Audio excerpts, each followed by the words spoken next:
The end is near.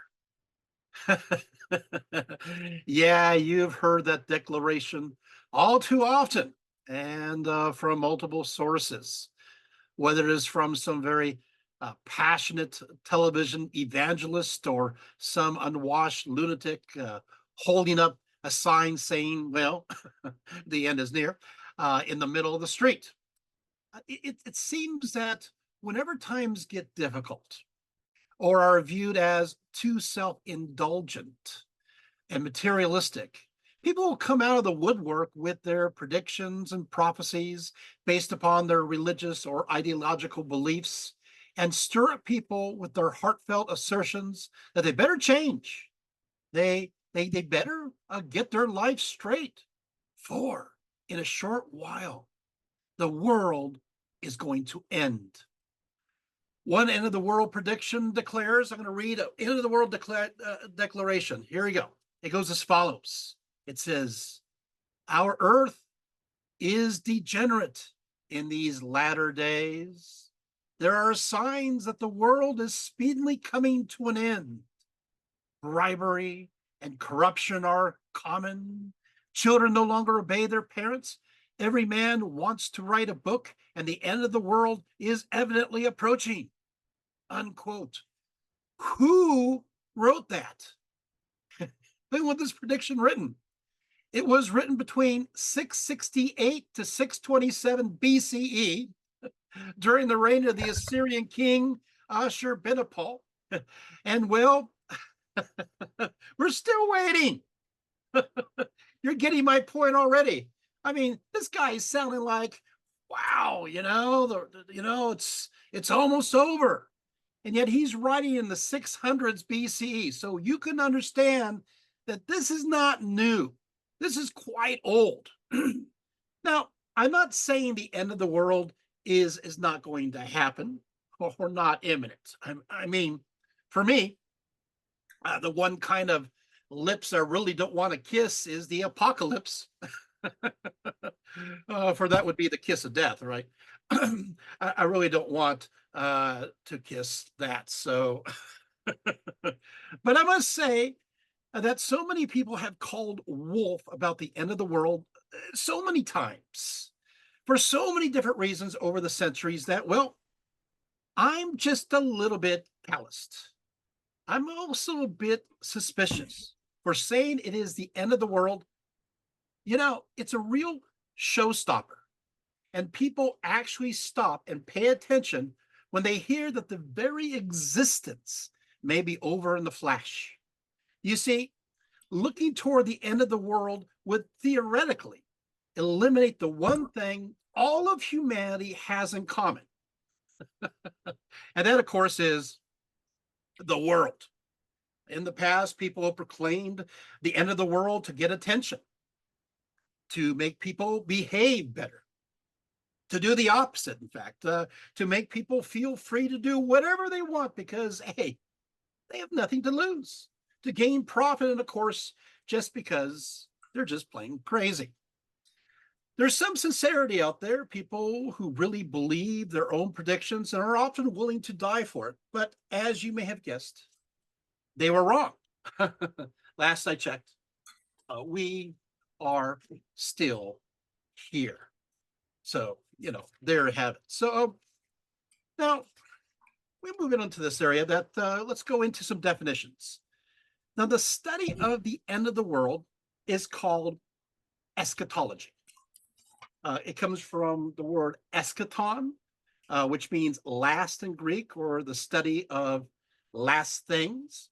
While the study of the end of the world that is imminent is known as apocalypticism. Of course, even within the scientific community, there are conversations for how this world will end too. Let's just put up on the screen something here, focus here, but I figure I'd give it a little context here. Um, so within the scientific community, there are conversations. Here's a few. First of all, number one, you have what's called the Big Rip. Basically, as the universe expands, theoretically from the Big Bang, everything will eventually be, well, ripped apart galaxies, and then stars and planets, and finally atoms and subatomic particles. In fact, it may even get to the point where space time itself will cease to exist. Number two, you have what's called the Big Crunch. This is the expansion of the universe that we just talked about, then suddenly reaches a point of satiety and reverses itself and collapses, returning back to the origins of the Big Bang. So it's like a rubber band that's snapping. Speaking of which, you have the Big Bounce. This is the cyclical model. So there was a previous universe that collapsed to make this one with the Big Bang, and eventually we will reverse and go to the origin and start again and back and forth, kind of like breathing. And finally, you have what is called the Big Heat or the Big Chill. This is we reach a state where there's no thermodynamic free energy anymore. We're unable to sustain processes that increase entropy. And so this is another, there's quite a few theories on how this happens. Thank you, Margie, for showing that. Now, what I find is fascinating is that most cultures, most civilizations throughout the world have, not all, but most have some sort of an end of the world concept. Or they have this idea that the universe goes in cycles, that there is going to be an end, a destruction, and then there's going to be a rebirth. So this is also very, very popular. And so they have everything divided up in different phases or ages of humanity. So that's kind of how it works. So we're going to start off with the Greeks and Romans. The Greeks and Romans certainly had reflections concerning the world coming to an end. And in popular culture, the giants or the titans would arise from the depths of the earth and to cause havoc, and then all chaos ensues. Now, we see an example of that when it comes to the eruption of Mount Vesuvius. Let's go to the next image. When Mount Vesuvius erupted in 79 CE, those of Pompeii and Herculaneum believed the world was actually coming to an end. And so Cassius Dio in the 3rd century writes as follows. He said concerning this moment, he says, numbers of huge men, quite surpassing any human stature, such creatures, in fact, as the giants are pictured to have been, he says, appeared now on the mountain, now in the surrounding country, and again in the cities, wandering over the earth day and night, and also flitting through the air. After this, fearful droughts and violent earthquakes occurred, so that the whole plain round about seed and the summits leaped into the air. Now, following this eruption, when he says, a portentous crash was heard, which is the eruption, and when the day turned into night and light turned into darkness, Cassius Dio states as follows. He says, some thought that the giants were rising again in revolt. Let's go to the next image. Rising again in revolt. For a time also, many of their forms could be discerned in the smoke, and moreover, the sound of trumpets was heard, while others believed that the whole universe was being resolved into chaos and fire. Unquote. Next image. Of course, for those who once lived in the idyllic seaside towns beneath the brow of Mount Vesuvius, their world was literally coming to an end. They didn't see this eruption, however, as an isolated disaster, but they assumed what they were experiencing, everyone else was experiencing too. Next image. And immediately they believed something supernatural was going on, that the gods and goddesses, the Titans specifically, were involved in this horrendous cataclysmic event, right? So, thank you, Margie. That's great. So there is this idea that if it happens to you. If you're going through a disaster, the assumption is that everybody else is going through the same kind of disaster. If your life is miserable, if your particular uh, uh, culture, civilization is going downhill, it's assumed that everybody is going downhill. It's just the way things are, the way people thought. Now, yet with that said, Greek and Roman philosophers viewed the end of the world as part of a natural process and often saw this as simply related to the conclusion of one cycle and the beginning of another one.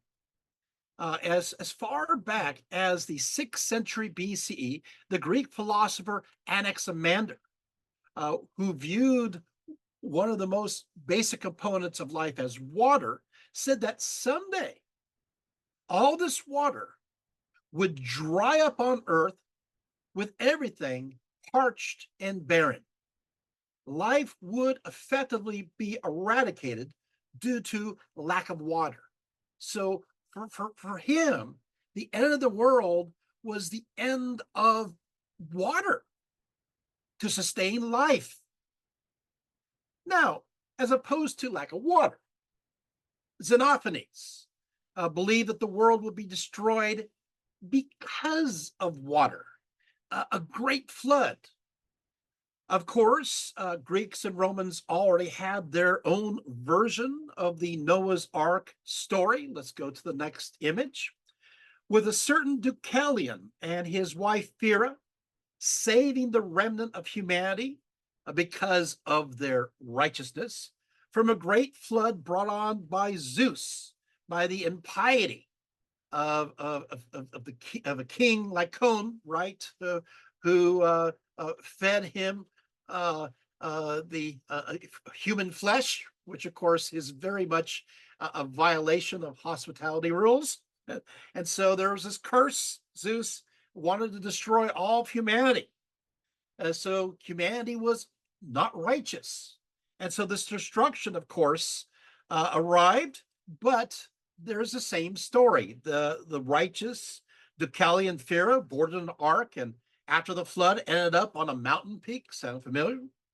Here they were instructed to throw the bones of their mother over their shoulder. You can see this is an image of that, interpreting these bones as Mother Earth to be rocks, right?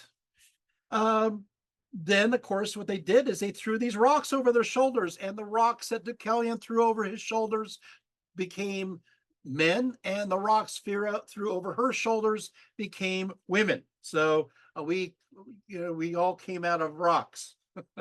Rock on, right? so so what happened is that the idea that the gods can destroy the world by water once, why not have it happen again, right? And like in Judeo-Christian traditions, this destruction was indeed related to ethical behavior. So you have the Greeks and the Romans thinking, hey, the end of the world can occur if you've been very bad. So still, with Xenophanes, he also noted that the physical evidence of such a flood was apparent in his general area. He found seashells far ashore and believed that this came from the previous flood. And so what happened once could happen again. Thank you for that image. Well, then we go on to Plato. Plato understood that the end of the world events were part and parcel for how just nature operated. It regenerated and often would involve different kinds of phenomena to, well, let's just say to get the job done, whether by fire or flood or disease or earthquake, something would happen to end this world. However, there would be another world after that. In his laws, Plato examined these repeated terrestrial catastrophes and how these ideas help shape us. Let's go to the next image. And of course, we have in his Timaeus and Critias, he says, well, you know, a society was completely destroyed before. An example of this, of course, is Atlantis, right? He said, well, Atlantis was destroyed. It was destroyed by a combination of things, but largely because of water. But there's a little fire and other things involved. Earthquakes. It's kind of the combo plate, kind of all thrown in together. And so, if that civilization could end, so could ours. We're not forever. And of course, he was right. The um, it wasn't the Greeks, the classical Greek age, even the Hellenistic Greek age wasn't forever, was it? No, it had an expiration code. Yes. Let's move. Okay, thank you for showing that. Right. Let's move on. Epicurus understood that everything eventually breaks down, uh, dissipates, and then scatters into the void. Yet conversely, everything then collects together again for a new world. Now, the Epicurean, by the name of Lucretius, believes that such beliefs in the end of the world actually helps alleviate our fear of death. That it's a good thing for us to believe that the world will end. It makes us feel better because we're going to end, but hey, you know what? So will the world. That it should be a source of comfort. Now, of course, if you believe everything around you must eventually be destroyed, it certainly can make your own view towards possible non-existence not as tragic. For while we may all have our day in the sun, we may also have our day in the shade, you know, or at least amongst the shades, right? But with that said, many psychologists have observed what is often described as the nostalgia syndrome. Even noted historian Tosh talks about this, which basically this nostalgia syndrome is understood as connected to those who, as they age, as we get older, we start to reflect upon the good old days. You see, as one gets older and the idea that one may no longer be here on this planet gets stronger, a common coping mechanism is to see the current era as dismal as possible, so that when they arrive at that time to pass on, they will feel they will not miss anything. In fact, there is a focus on how much the world has fallen into disorder with moral depravity everywhere. There is this obsession with how corrupt the youth are today. This, of course, reflects a jealousy that they are no longer young. The inevitable conversation will conclude that the world is so obviously coming to an end, to hell in a handbasket, and it will happen soon, very soon. Now, with those of Christian beliefs, the Antichrist will soon appear, or the rapture will happen any day now, and then there will be the apocalypse. Yet humans have not changed much, as many elderly people from many different cultures and over many diverse belief systems over the ages also become cynical about the chances of the world's survival. It's just the reality of it. So watch for it. realize that the older people, that the people actually have been thinking this way for thousands of years, right? Now, we got to catch ourselves. We got to catch ourselves. We realize, sometimes you sit back and go, wow, remember the good old days. I remember this. We all have, but for example, our parents, they talk about the good old days. When my parents were talking about the good old days, oh, we had the great old days. Good old days, the 1950s were so wonderful. Oh, it's so wonderful. It's like, oh, you mean the Korean War? And oh, but the 60s, you mean the Vietnam War? You mean, and all that, it's like, well, but, and all of a sudden you realize they're looking at the world through rose colored glasses. This happens all the time.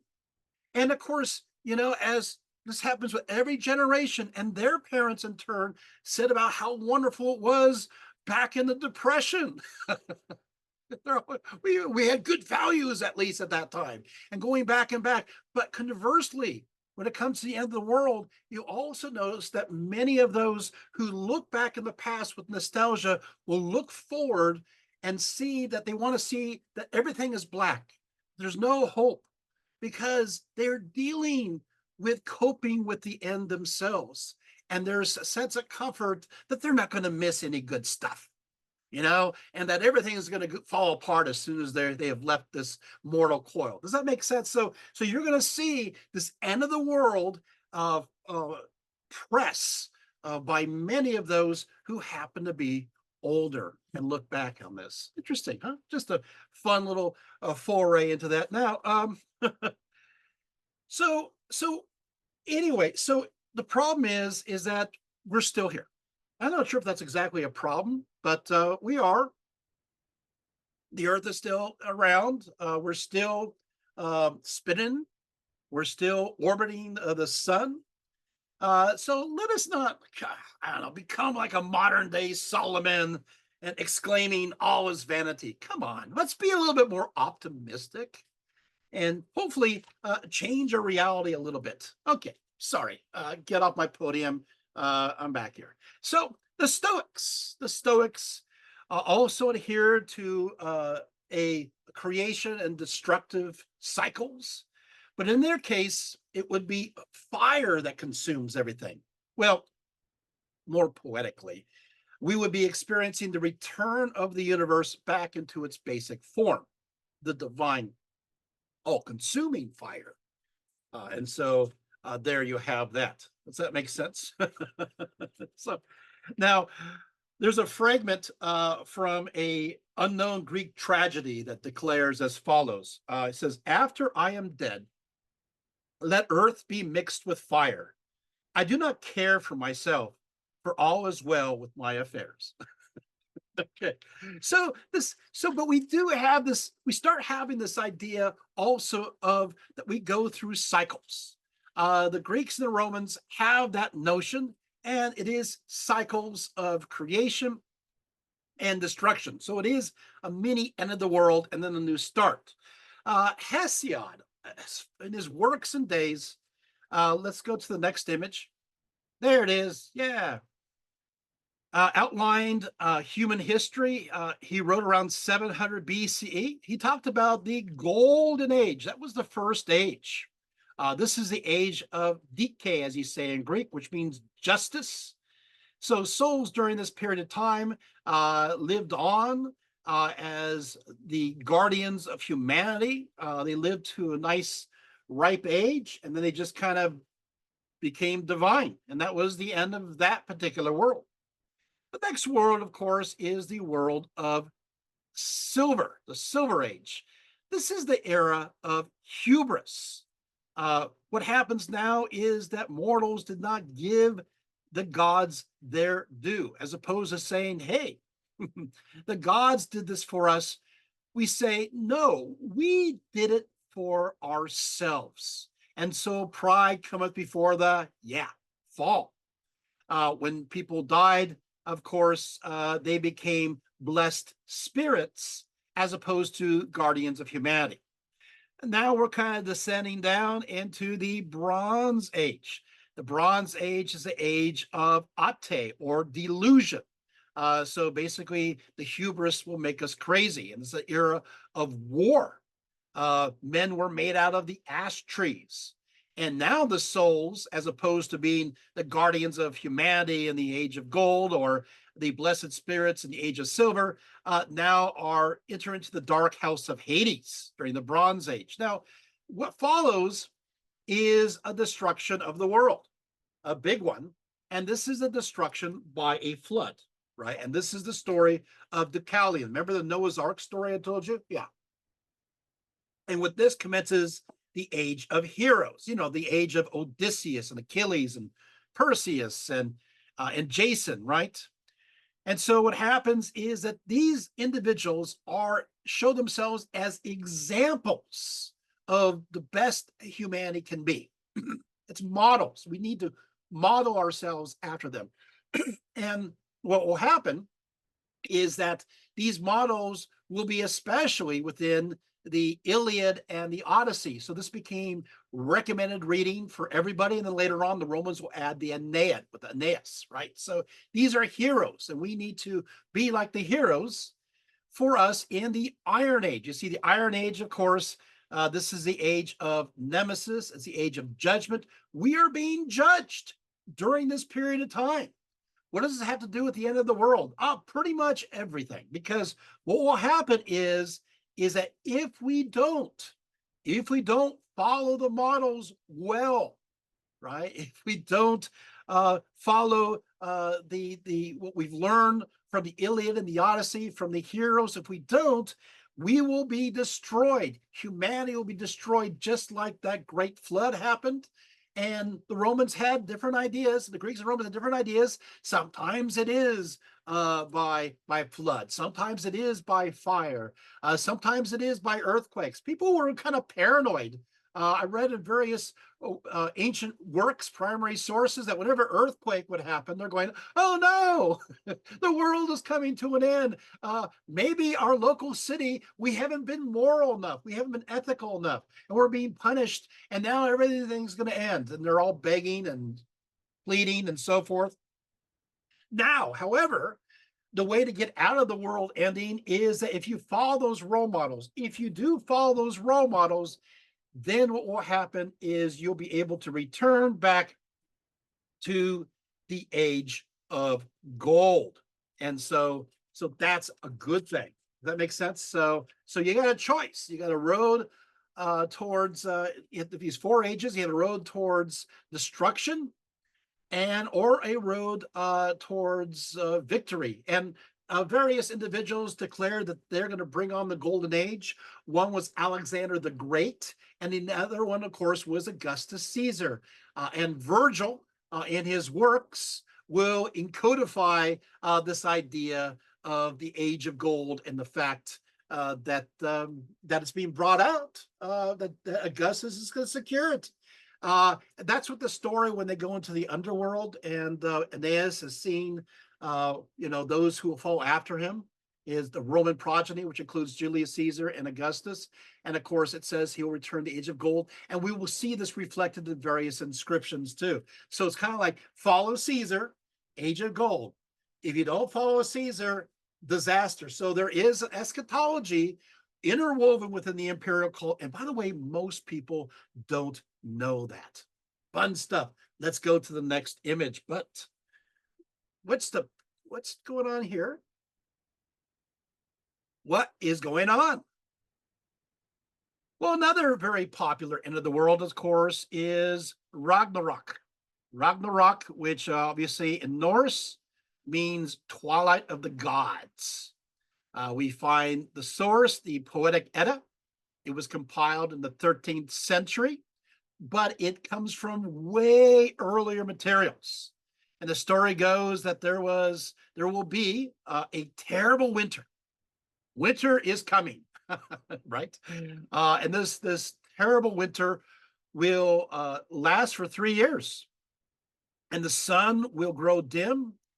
In fact, the wolf by the name of Skoll will swallow the sun, and the wolf's brother Hati will swallow the moon. And so you can see right here, there's a Skoll. He's here swallowing the sun. Both, by the way, are the sons of Fenrir, who is known as the Great Wolf. And so at this end of the world story amongst the Norse, the evil forces will be released. Let's go to the next image. Of course, who's going to cause all this mischief? Well, obviously, it's going to be Loki, right? The trickster deity. Well, he's kind of upset anyway. Now, he had killed the god by the name of Badr. And so, for this reason, he was bound on top of 3 stones with the organs of his son, Narfi, making sure everything held in place. Now, can you imagine having the inner organs of your son holding you fast to these rocks? Of course, it is said that these organs turned to iron, so they held very strongly. So he does escape because he is Loki after all, but he has a grudge. He's pretty upset with that. And it is true, by the way, somebody just brought this up, that the wolves do refer to constellations. Also, their father refers to the river Volga, but also can refer to the river of the Milky Way. So good note there. Thank you so much. Now, what happens here is that Loki gathers the frost giants. And then Loki and the giants will head for Asgard, the realm of the gods. Loki will be joined by Fenrir, as I mentioned, the wolf, who is the monster of the river Van, but also can connect to the Milky Way. Let's go to the next image. Also, you have Jormungand, right? Jormungand is the serpent of Midgard. Midgard means the middle enclosure of the earth, connected to that world tree. So this is the world serpent. So he brings the world serpent who dwells in the world sea that encircles the entire earth. Now, oftentimes, this serpent of Midgard is shown biting its own tail, kind of a Ouroboros, like what we see within even Greek mythology, Roman mythology. We see this in the Orphic Mysteries, right? So the snake. So what happens is the moment when this great serpent releases its tail, it's ready to go, and Ragnarok is about to happen. Sometimes this great serpent is called the child of Loki. So yeah. So we get to the next image. So with that, you have the great battle, Ragnarok. You have Heimdall will sound the horn for battle. Odin is killed. He's swallowed by the wolf Fenrir. Thor is killed after killing the world serpent, but the world serpent poisons him. Loki is killed. The frost giants are killed. Fenrir is killed by Odin's sons, Vidar, who basically kicks his foot into the wolf's lower jaw. So it's not a very pleasant situation. Everything seems to be destroyed. The earth will be set on fire. The sun and moon will be destroyed. The sky will fall. Now, it's interesting because the idea of the sky falling connected to the end of the world is not just the Norse, but Germanic peoples, Celtic peoples seem to be afraid of the sky falling. There's a popular way of depicting that. It's kind of a tongue-in-cheek. Dinsky and Godinsky, you ever heard of Asterix comics? They're always worried about the sky falling all the time, but there is that fear that death will come from the sky. Well, what will happen now? The sky will fall. The world will then sink into the sea. Next image. Everything will be destroyed except for, hey, look at that. The world tree.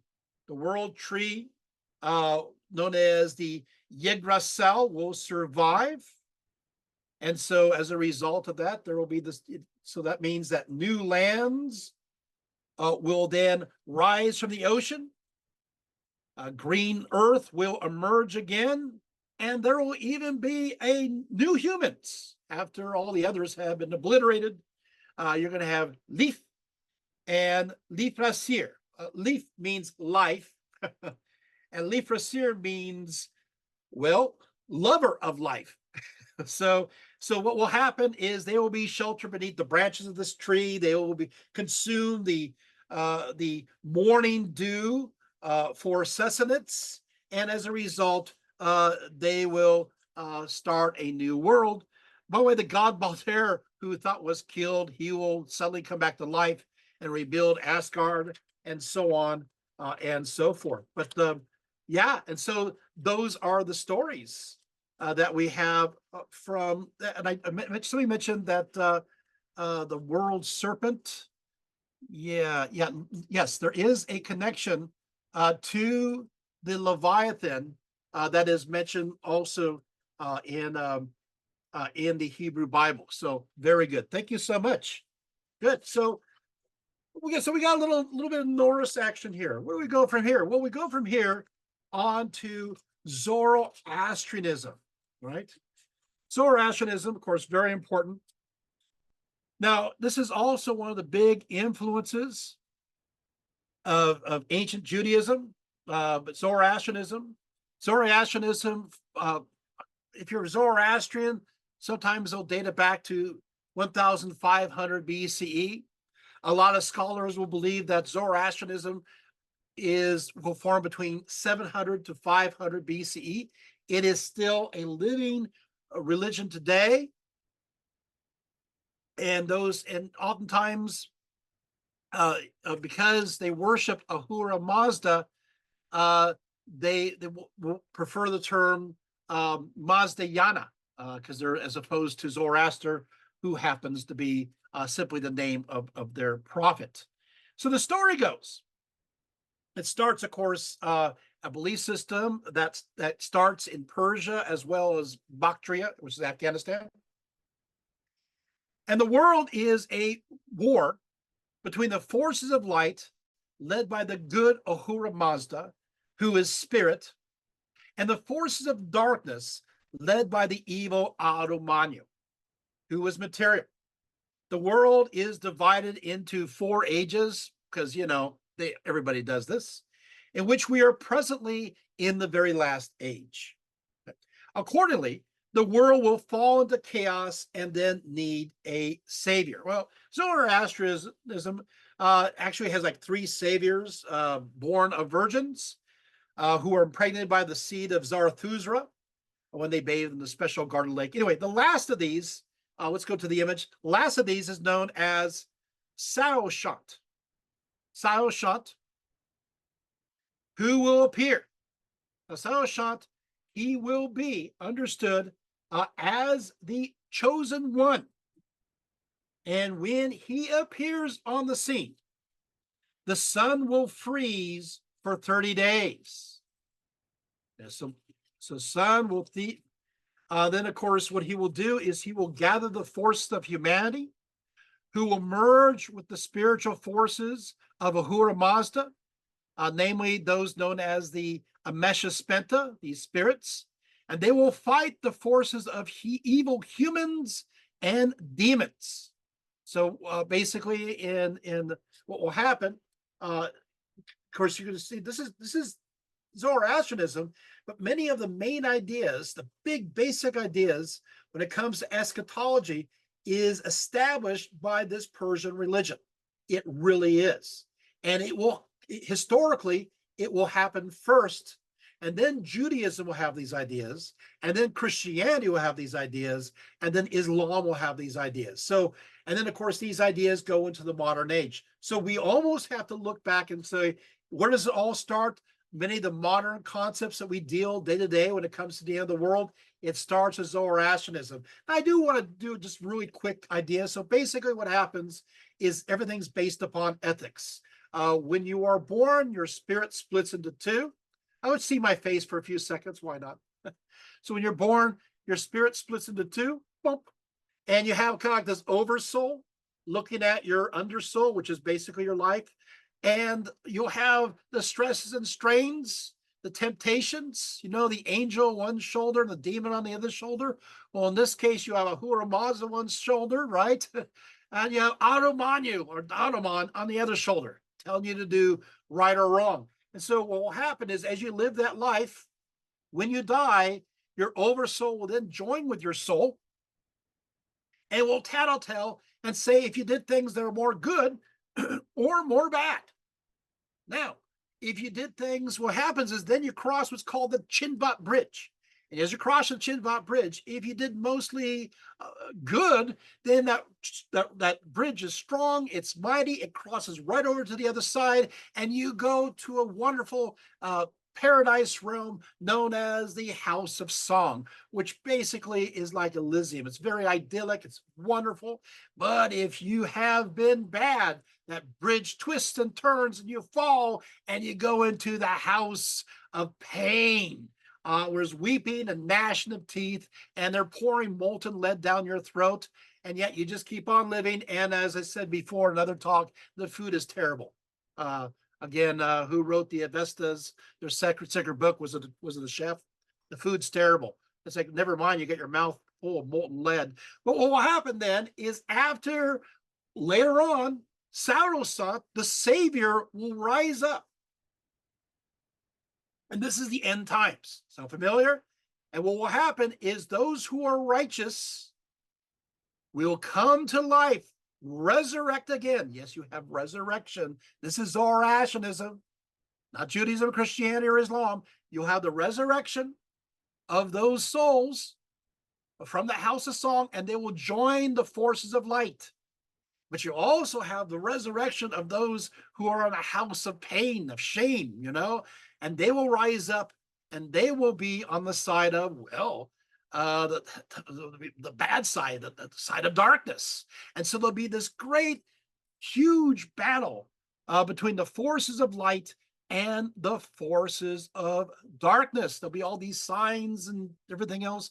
By the way, Saurosant, he is the one who's able to perform miracles, resurrect, cause people to resurrect, healing the blind, the deaf, and everything else.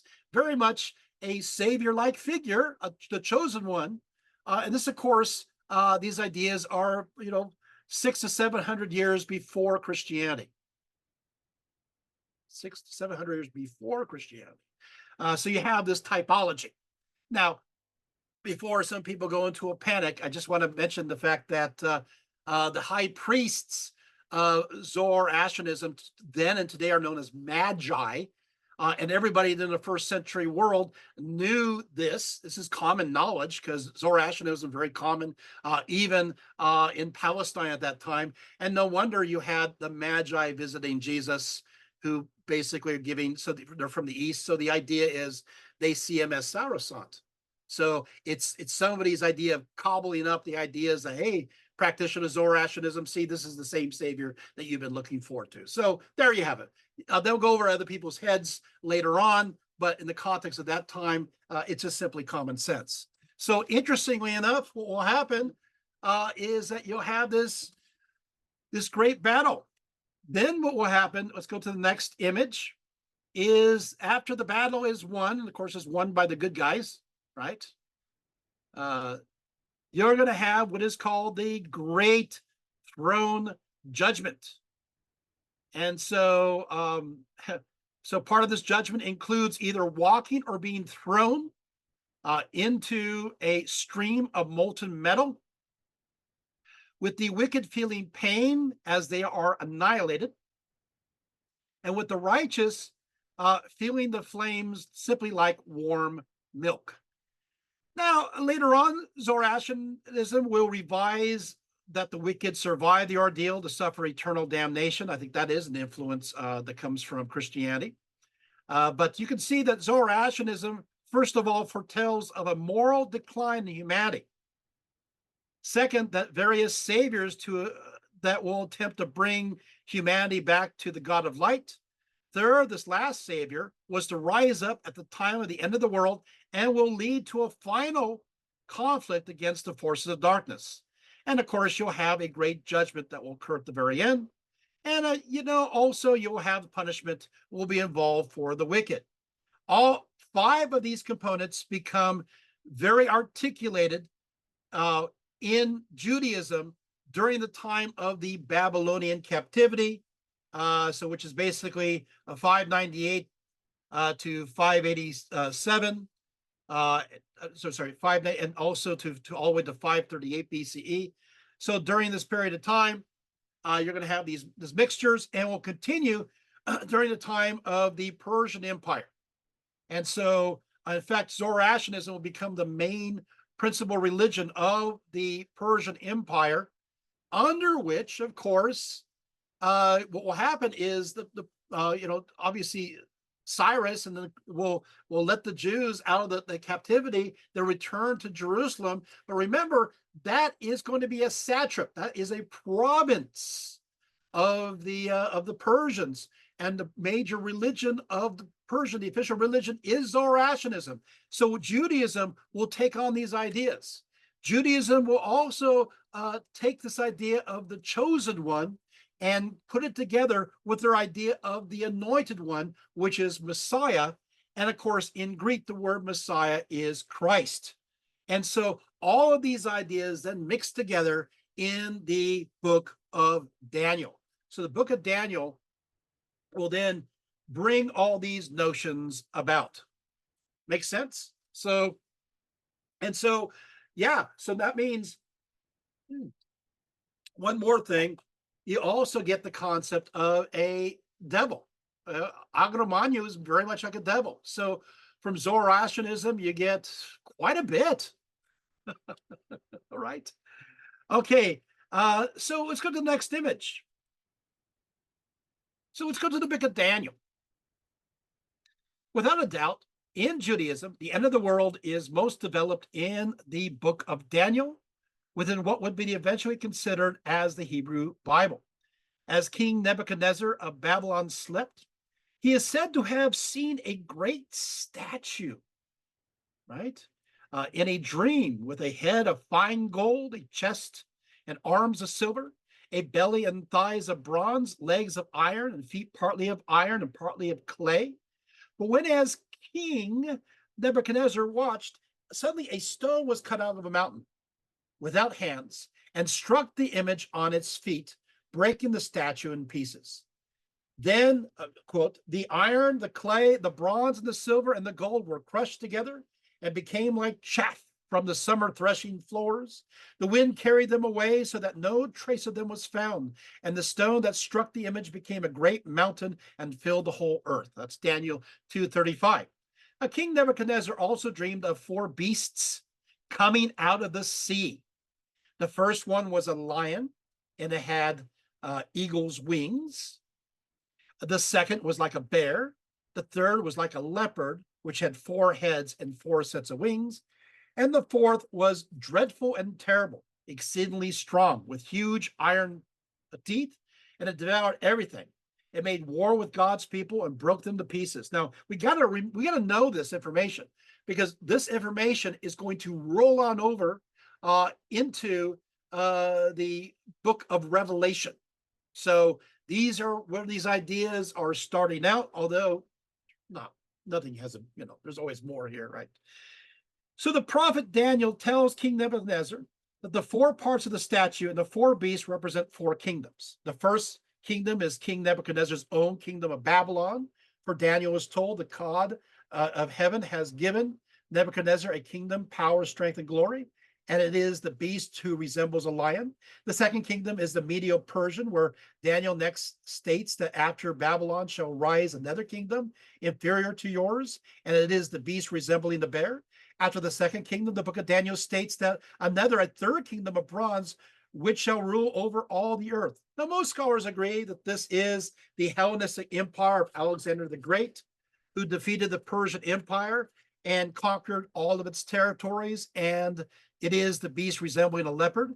As for the fourth kingdom, Daniel states, and the fourth kingdom shall be as strong as iron, inasmuch as iron breaks in pieces and shatters everything. And like iron that crushes, that kingdom will break in pieces and crush all the others. Again, many scholars will identify this fourth kingdom as Rome, who conquers the Hellenistic kingdoms and were established after Alexander the Great.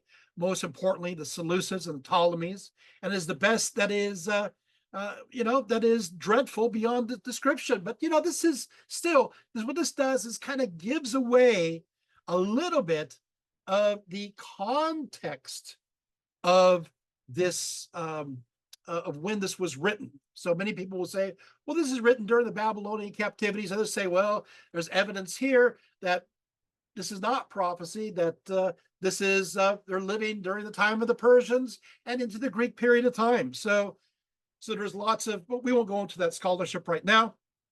But there you have it. Let's see my face for a split second here. Now, concerning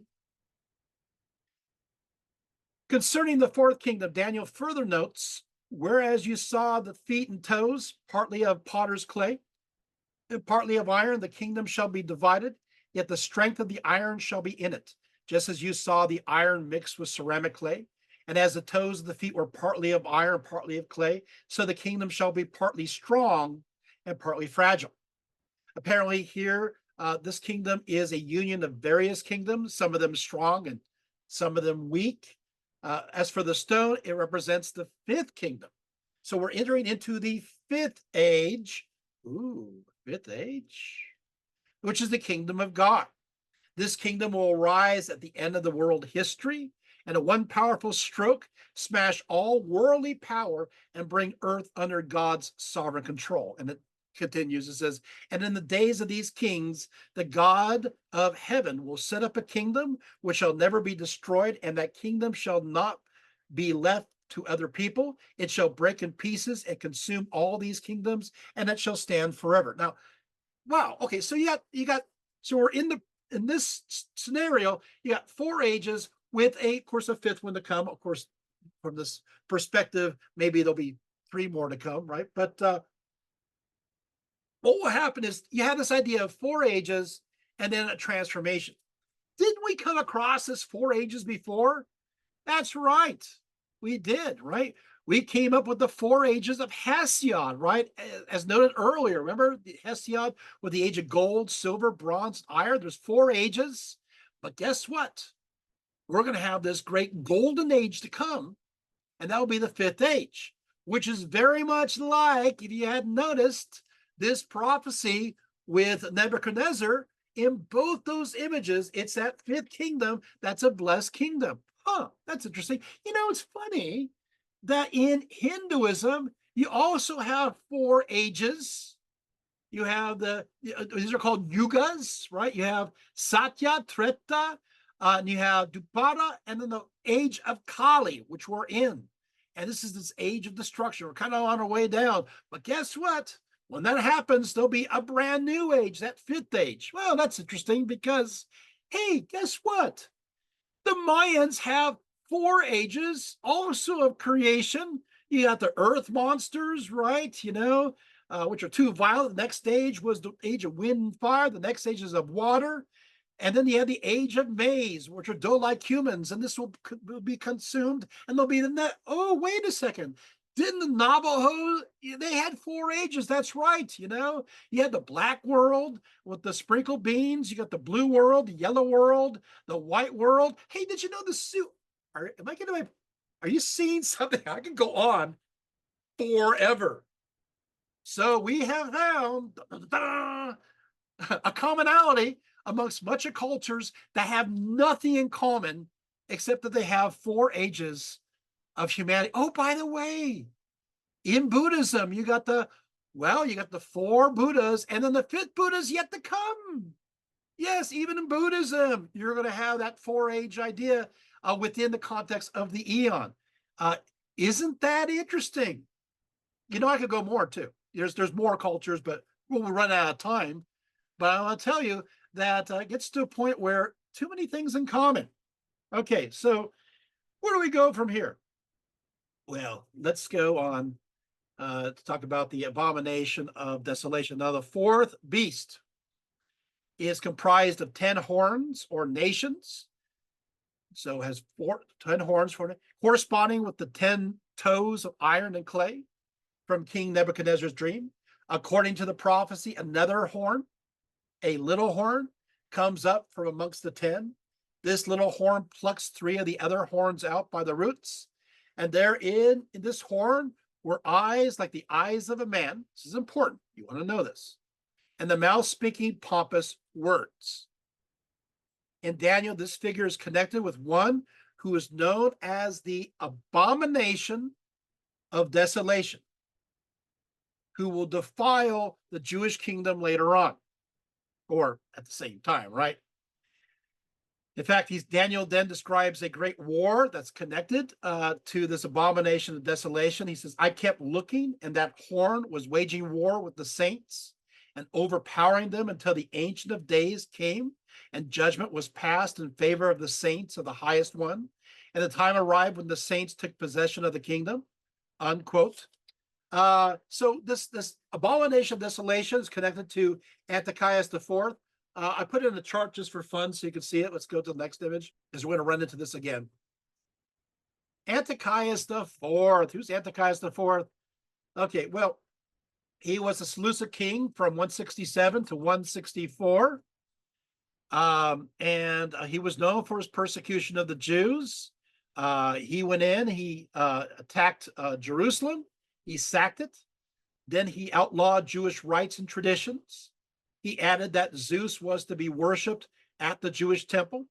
This is, of course, according to the Maccabee works, as well as Josephus. Diodorus notes he sacrificed a swine at the altar of God that stood at the outward court and sprinkled them with blood from the sacrifices. He forced high priests and others to eat swine flesh. He entered the Holy of Holies. He desecrated that. Then he sacked Jerusalem again. Because of these actions, what will happen, this abomination of desolation, these actions sparked the Maccabean revolt, in which they threw the Seleucids out. And of course, what will happen is then they go back and there's this miracle. And of course, this is the story of Hanukkah. If you're Jewish watching this, you go, yeah, we've heard this story before. But of course, obviously, this is a non-anointed, I'm sure the opposite anointed one. So this is an antichrist. So what will happen is in the book of Daniel, you'll have this abomination of desolation that's mentioned. You'll have this connection with Antiochus Epiphanes the fourth. And then what will happen is eventually this idea will connect to the prophecies of Jesus. And this abomination of desolation will then be connected to the idea of Antichrist and the end times. So it is an interesting layer cake of ideas that you did not expect at all. But that's why you're here.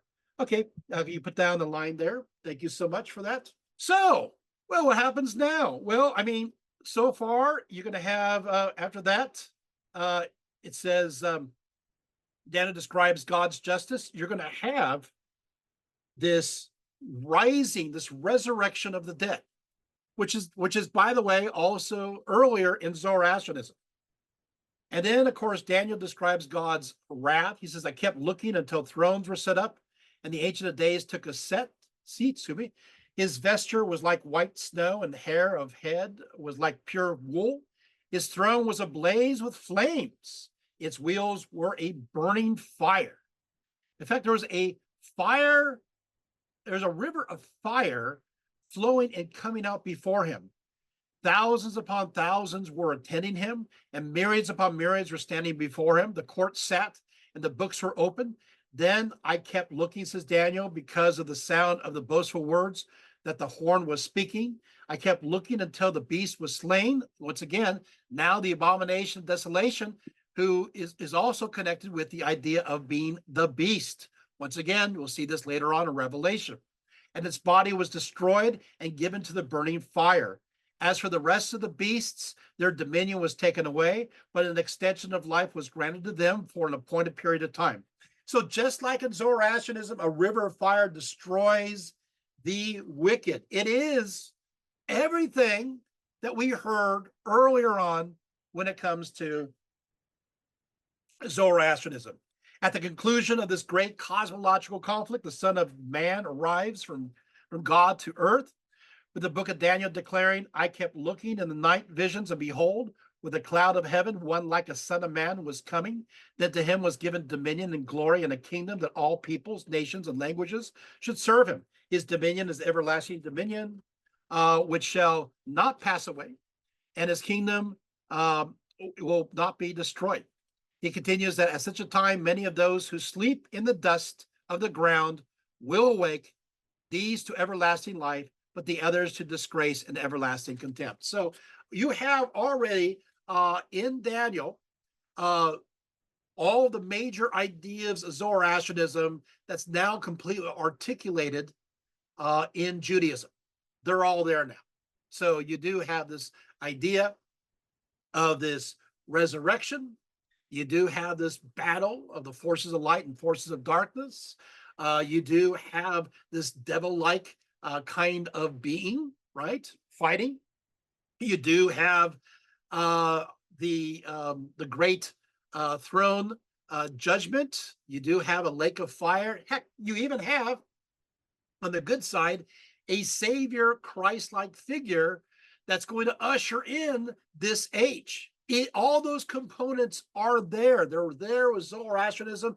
Now they're spelled out. Now, if you know your understand your Hebrew Bible, if you read earlier, you realize that most of those things don't appear until we get into Daniel, and then we'll follow after that. So, and of course, I'm going to answer a question that you're thinking. So, how do people that time interpret that?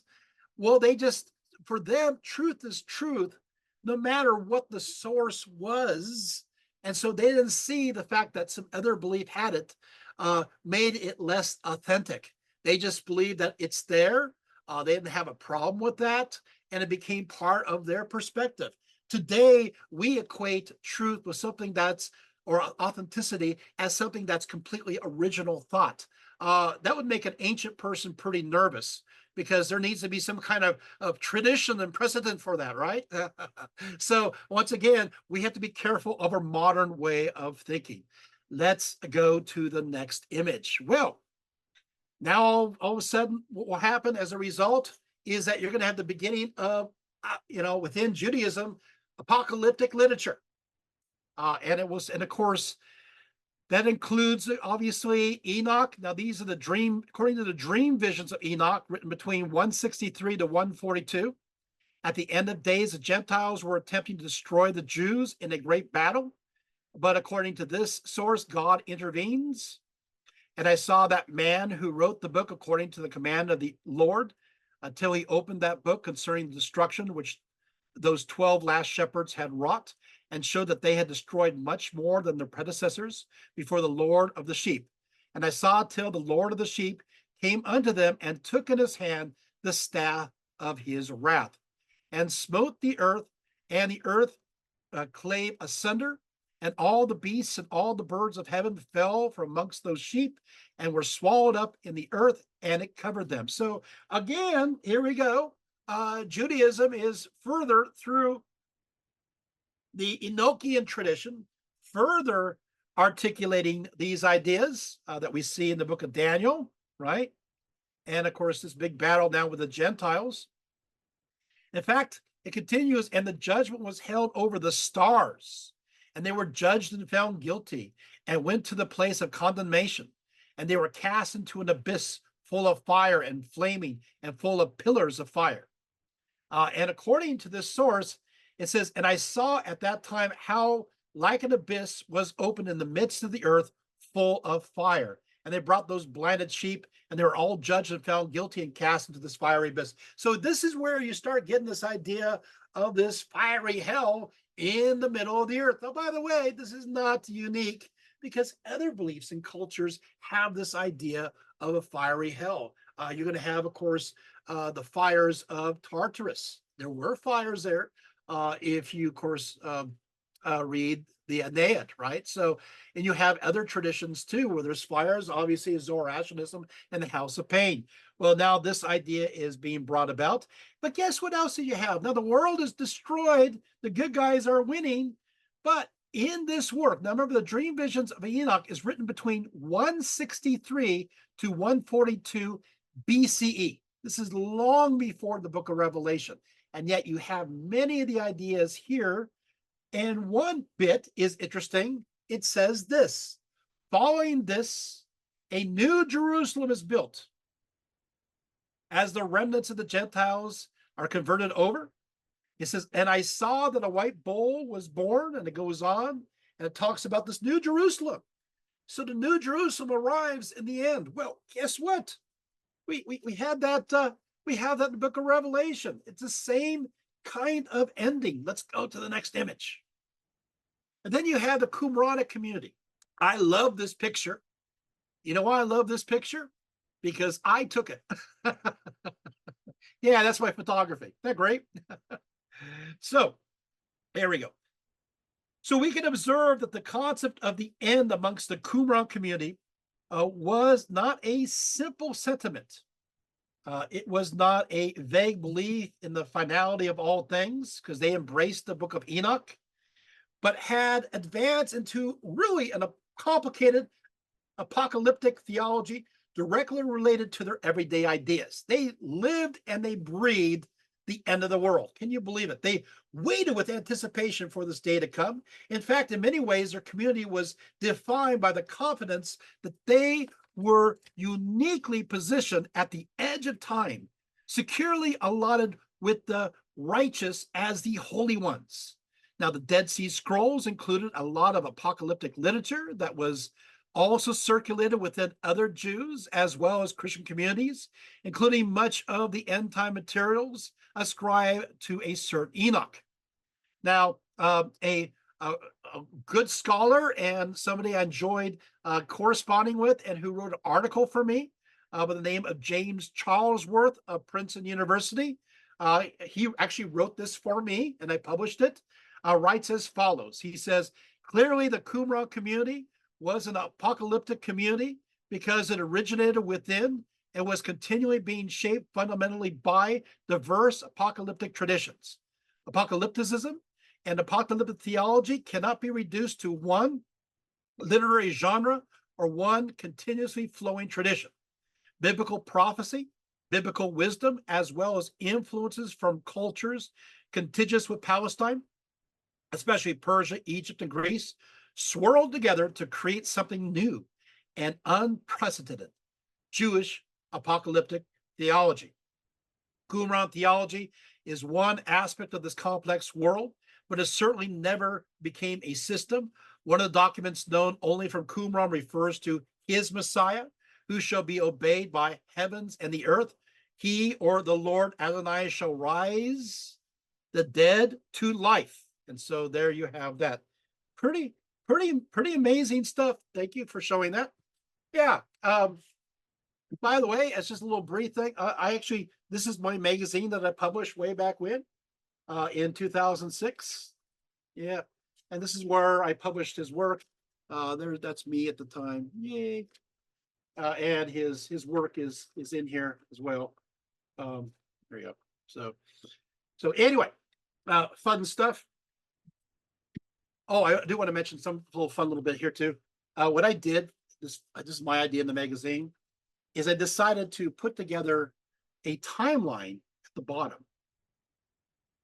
And every time they declared that the world would end, historically, I just had this timeline run through the entire magazine.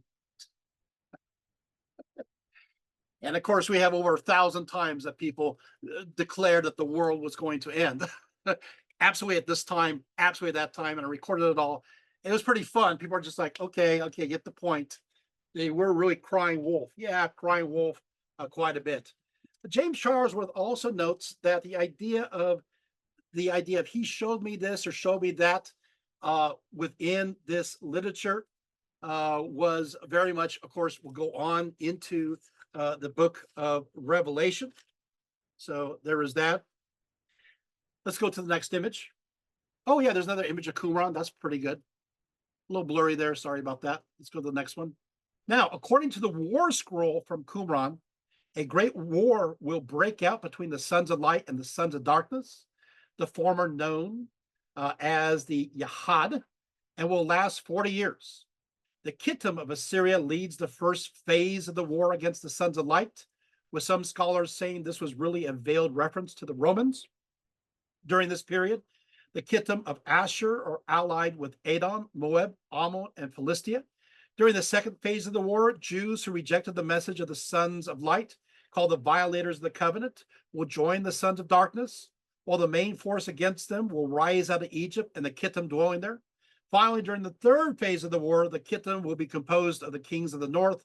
The final battle will be quite bloody, with 7 engagements altogether.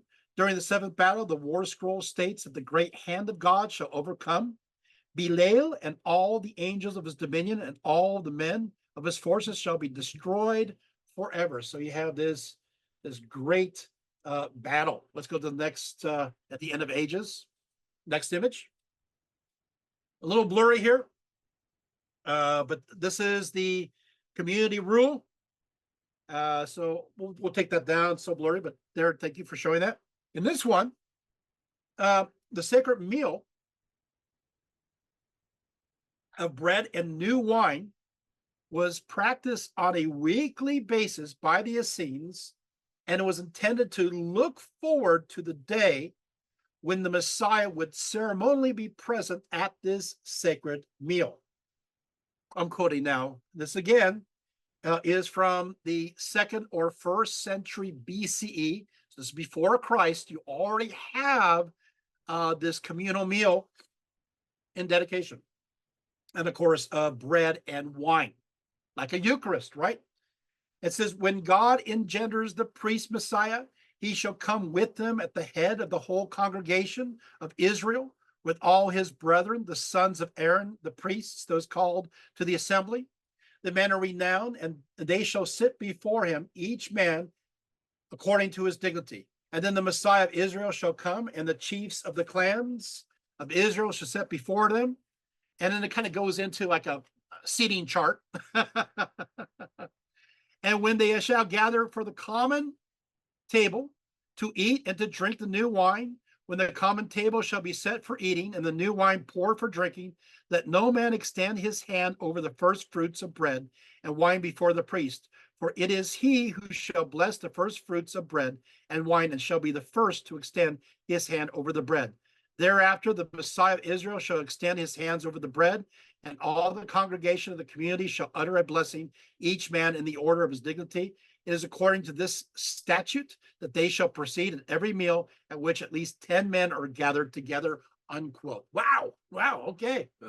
So you can see these apocalyptic ideas are pretty well formed by the time you get to the Essenes in the 2nd and 1st centuries BCE, which leads us right to Christianity. You can see how almost seamless we're moving into the end of the world within Christianity. And so that leads us to the Mount of Olives. So let's go take a look at the Mount of Olives, the image there. So Jesus said much about the apocalypse. I love this image. It's great. There's first, second summit, third summit. So Jesus said much about the apocalypse in the gospel, so much, in fact, that it's difficult to grasp it all, especially in relation to other apocalyptic literature. According to the Olivet Discourse, which of course occurred at the Mount of Olives over a period of time, mentioned in the Gospels of Matthew and the Gospel of Mark and Luke, many will rise up and claim to be Christ during the end days, but they only seek to deceive those willing to hear. Next, after those rise up, next there will be wars and rumors of wars, with nation rising against nation. Natural disasters will follow, specifically earthquakes and pestilence and famines. Luke adds there will be fearful sights and signs from heaven. Next, the authorities will turn against the followers of Jesus, being brought before kings and rulers and delivered to synagogues and prisons.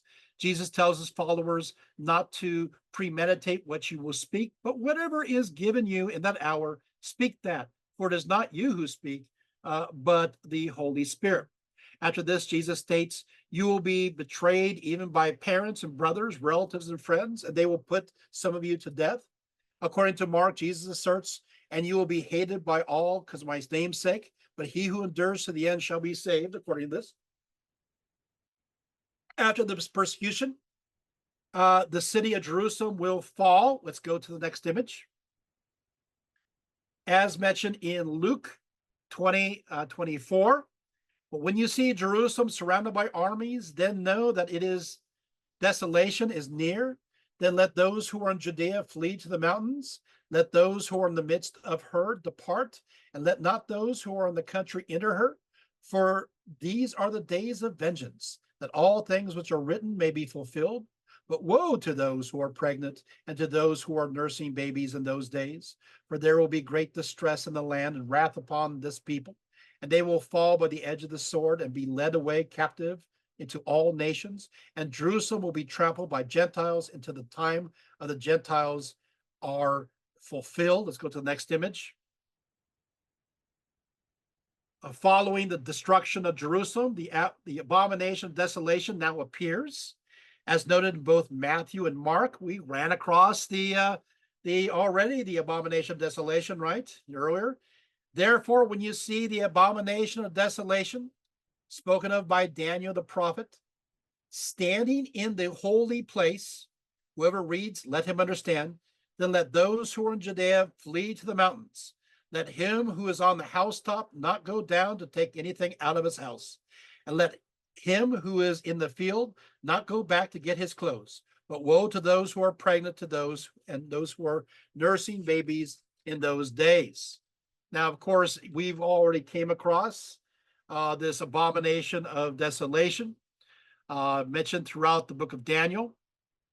At one point, it states, although I heard, I did not understand. That I said, my Lord, what shall be the end of these things? And he said, go your way, Daniel, for those words are closed up. And of course, he mentions the abomination of desolation is set up. There shall be 1,290 days. Apostle Paul later mentions the abomination of desolation too, in Thessalonians 2:3. He says, let no one deceive you by any means, for that day will not come unless the falling away comes first, and the man of sin is revealed, and the son of perdition, who opposes and exalts himself above all, who is called God, or that is worship, so that he sits as God in the temple of God, showing himself that he is God.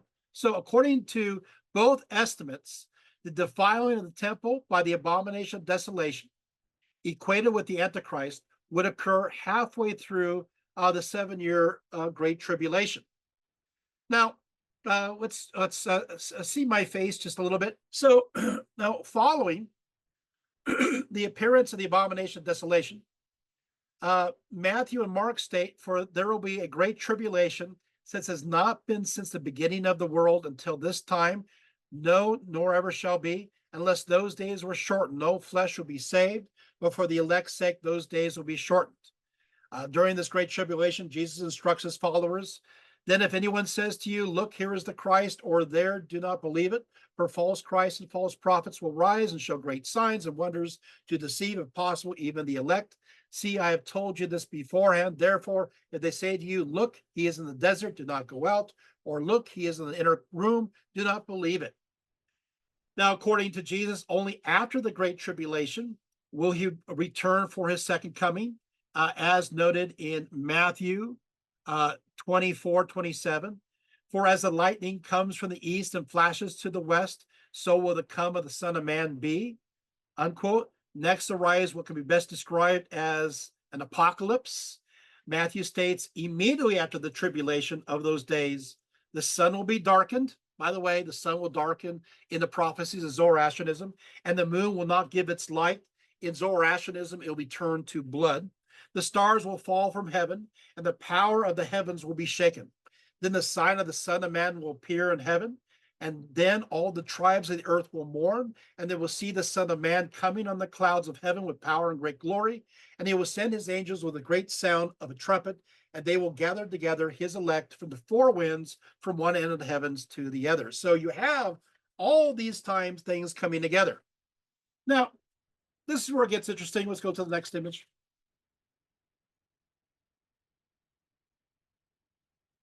I chose this one image because I thought it's not a great image, but at least, he looks more like Jesus from Palestine than some of the other representations. So concerning the time for the end of the world, Jesus said at one point, this generation shall not pass away until all will be fulfilled. You see, now, as a result of saying this, many early Christians believed that Jesus would then come within their own lifetimes. For Jesus also said, "Verily I say to you, there's be some standing here which shall not taste of death until they see the Son of Man coming in his kingdom." Matthew 8:16-28. Of course, a generation is 40 years. It would place the second coming roughly between 30 to 70 CE. And lo and behold, the Romans in 70 CE destroyed the city of Jerusalem. Because of this statement, some Christian sects and groups believe that Jesus already returned, many concluding that this happened at the time of the fall of Jerusalem in 70 CE. Yet according to, let's see my face now. Yet according to Matthew and Mark, I like this one. This is one of your takeaways today. Yet according to Matthew and Mark, no one knows when Jesus will return. Not even Jesus. Now that's important because so many today are predicting when Jesus is going to be coming. They just do. This is your ammo. Write it down. So Matthew 24:36. But of that day and hour, no one knows, not even the angels of heaven, but my Father only. If that's not enough, Luke 17:32. But of that day and hour, no one knows, not even the angels in heaven, nor the Son, but only the Father. So this is kind of an important point. For if Jesus is said to not even know, then how can anyone else have theories about the idea? Do they believe they know? They are a believer in Christianity? Do they believe that they have more knowledge over the Son and the angels? So whenever someone comes up to me full of a confident demeanor, that they really know, wink, wink, when Jesus will return and give their estimates, I just kind of look at them and I laugh and I quote these verses. Such hubris, right? I don't think so. I put that kind of perspective under naive and the fact that it's pretty obvious they have not actually read the Bible in this area, in this place. They haven't read it because, sure, people love coming up with these theories. Now, if you're from another religion, there's some actual support that you can make predictions and it is permitted to do so. So that's fun, which is funny. So if you come from a Hindu tradition or a Buddhist tradition or these other traditions, you can actually theorize and they kind of make calculations. It's kind of a game. But I think it's funny because so many Christians are involved in this game, and this is kind of like end game that says, but you guys can't. Sorry. And the funny thing is that's all people do. I just throw that one out, but there you go. Now, what will happen is in describing believers taken up during the second coming, Jesus in the Gospel of Luke stresses how immediate it will be. It will be very immediate. He says, I tell you, in that night, there will be two men in one bed. The one will be taken and the other will be left. Two women will be grinding together. The one will be taken, the other left. Two men will be in the field. The one will be taken and the other left. And so Luke adds, but take heed of yourselves, lest your hearts be weighed down and carousing, drunkenness, and cares of this life, and that they will come on you unexpectedly, for it will come as a snare on all those who dwell on the face of the whole earth. Watch therefore and pray always that you may be counted worthy to escape all these things that will come to pass and to stand before the Son of Man. Of course, that's 21:34-36. And you go, okay, so there's a sense of immediacy going on here, right? Okay, so you better be good. Right? You better watch out. I'm telling you why. You know who can be coming someday. He knows you when you're sleeping. He knows you when you're awake. He knows if you've been bad or good. So you better be good, for goodness sake. Sound familiar? Like a cosmological Santa Claus. So watch out here. So you got this, right? You understand that there is this idea that we got to be good. So you're seeing here the idea of an apocalypse, the end of the world, is also something that keeps us in check, keeps us ethically accountable. Because you never know it's going to happen at any time. So you got to be good. Got it? So you can see how this notion, eschatology, is working. Now, that brings us to the Apostle Paul, and he repeats this idea mentioned by Jesus. Now, here it gets interesting. The idea of immediacy in First Thessalonians. First Thessalonians, he says, "For we say to you by the word of the Lord, that we who are alive and remain until the coming of the Lord will by no means precede those who are asleep. For the Lord himself will descend from heavens with a shout, with the voice of an archangel, and with the trumpet of God. And the dead in Christ will rise first. Then we who are alive and remain shall be caught up together with them in the clouds to meet the Lord in the air. And thus we shall always be with the Lord. Therefore, comfort one another with these words," unquote. That's, of course, from 1 Thessalonians 4:15 through 18. So what will happen is a lot of people will read this and they'll go, well, it's going to happen any moment. This must be the rapture. This must be the secret rapture. It's going to happen. We don't know what's going to happen. We're living our lives right now. It could happen at any time. And they'll use this as a support for the rapture. There's just one problem. Second Thessalonians. You see, Second Thessalonians, now here's the part. Second Thessalonians, scholars, most agreed throughout history that Second Thessalonians was written by the Apostle Paul. But within the last 100 years, there's scholars that are kind of going, we're not sure. Maybe it was written by a disciple of the Apostle Paul. And I'll tell you why. We're going to go into that a little bit in a few seconds. But let's just first think that it is written by the Paul, and we'll go through that idea. Then we'll go for maybe it's not written by Paul. We'll go through that idea. Is that fair? Good, got it. So what will happen is in Second Thessalonians, apparently Paul is reacting to the church of Thessalonica, because what happens is that they panic and they think that Jesus is already come, or he's coming right away.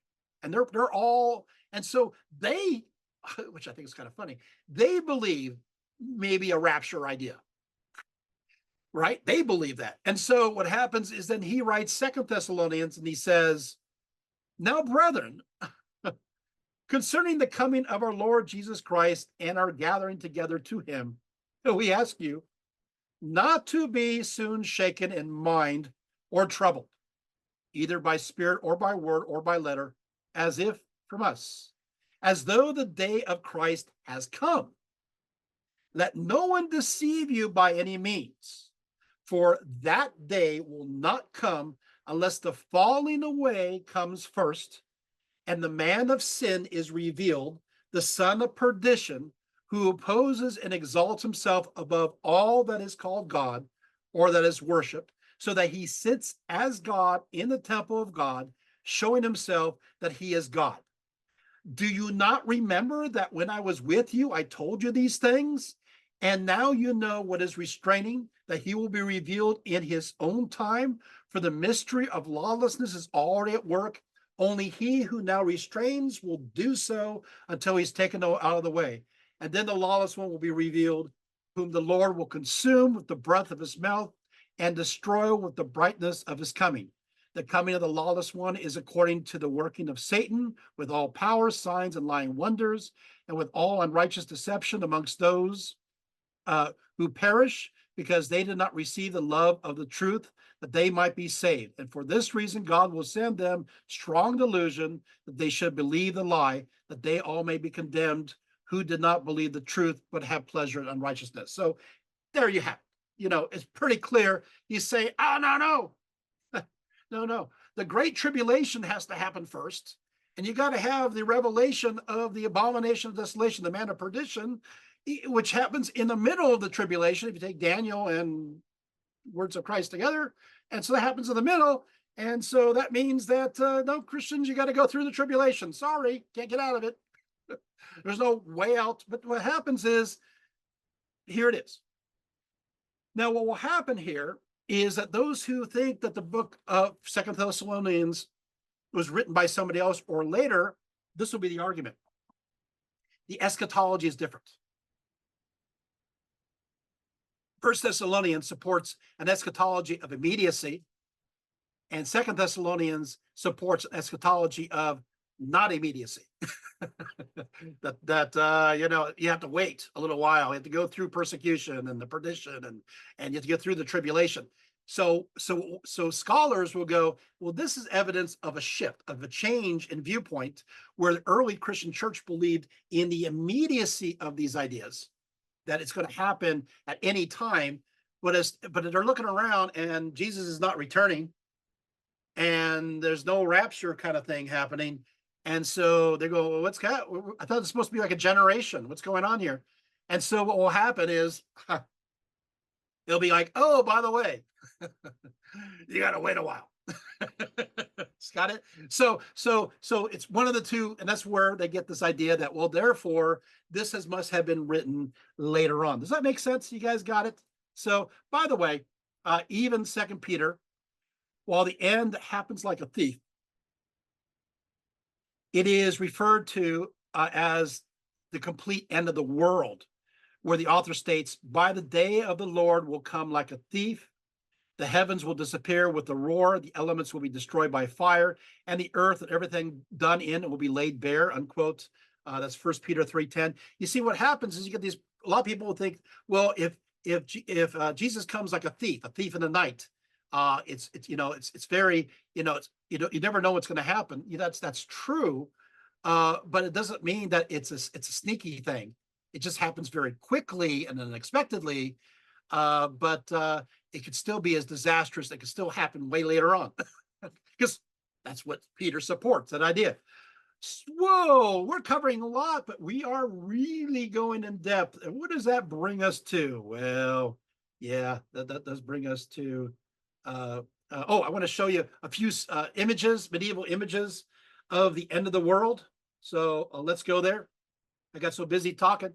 So this is a medieval representation of the arrival of Christ. Let's go to the next image. These are lovely images here. Let's get the idea of the representation. Love of the circle there. Go next one. Those are the mushrooms there. And of course, we have the trumpets blasting. The trumpets seem to be a major theme that we see all the way back, and we see this in Jesus' words, and we see this again in the book of Revelation. So the announcements of trumpets are always important. Trumpets sounding that this is going to happen. Next image. Again, there's a court area, and I love this image because you also got Mary there being shown with quite a bit of dignity, with her attendants below her. It looks very imperial, doesn't it? But once again, note the trumpets. Go to the next image. And this is the Church of Thessalonica. This is not the actual church. It's the city. It's the ruins. Not a lot left. Yeah, let's go to the next image. Here we are. Of course, what examination of the end of the world is done justice without talking about, yeah, that's right, the book of Revelation. Yeah, we're going to go there. Whoa, man. All right. And of course, the Battle of Armageddon. I got something real special to show you coming up here. So when we get to the Battle of Armageddon, so stay tuned. And of course, that's the premier end of all battles. Now, John was exiled on the island of Patmos. So here we have it. And this island's pretty desolate. Now, let's go to the next image. There is a place where they celebrate the place where he supposedly wrote the book of Revelation of Patmos. This is the church. John supposedly wrote it around, well, most likely wrote around 96 CE. A lot of scholars do agree with that date anyway. It's connected to Asia Minor. After all, the author addresses 7 churches, all which are in Asia Minor: Ephesus, Smyrna, Pergamon, Thyatira, Sardis, Philadelphia, and Laodicea. The author, according to Irenaeus in the 2nd century, the author is indeed John the Apostle. According to Eusebius, he saw the author as John the Presbyter, who was a companion of Jesus, but not the Apostle John. He refers to the fact that there are 2 tombs in Ephesus, both of which bore the name John. So there you have it. Also, many scholars see the context. Let's see my face a little bit. See the context of the book of Revelation uh, as connected to the imperial cult. You see, the book of Revelation is from an era when the Emperor Domitian was strengthening the imperial cult and his worship, especially in the provinces like Asia Minor.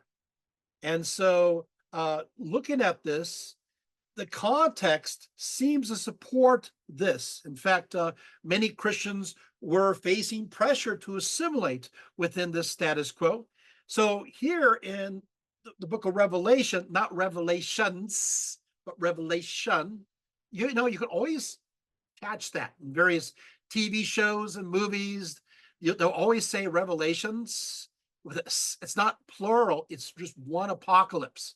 It's just one major revelation. So, hey, there's another takeaway. You can be, nagging them and say, hey, just say Revelation, referring to this. Anyway, what will happen is that here John is correlated the imperial cult with the end time false religion, with the emperor in the guise of the Antichrist or the abomination of desolation or the beast. So there is a connection between them. Excuse me. Okay, so what happens now? John was exiled during the reign of the emperor on the island of Patmos, and he wrote or put together the book of Revelation.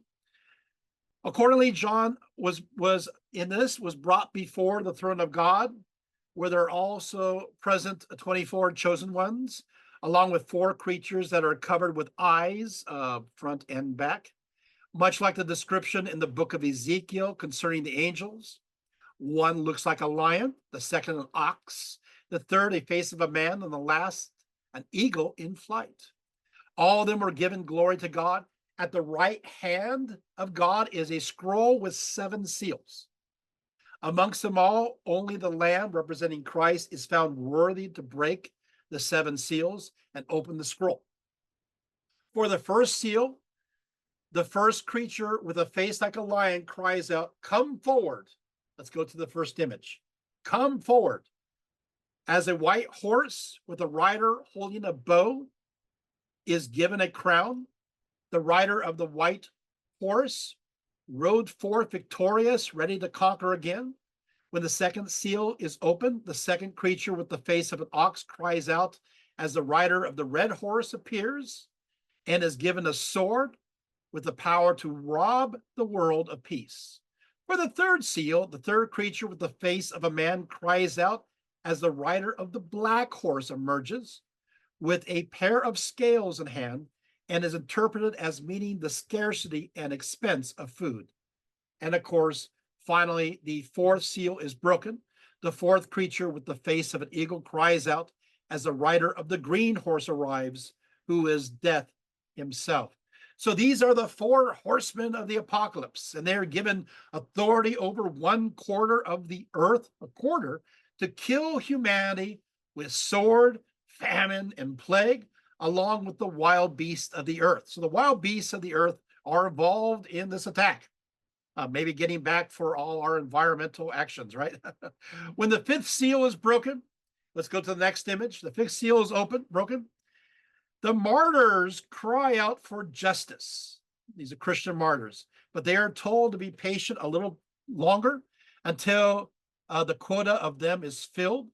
With the breaking of the 6th seal, the world and the heavens above suffers various natural calamities as the earth experiences, violent earthquakes. We came across this before.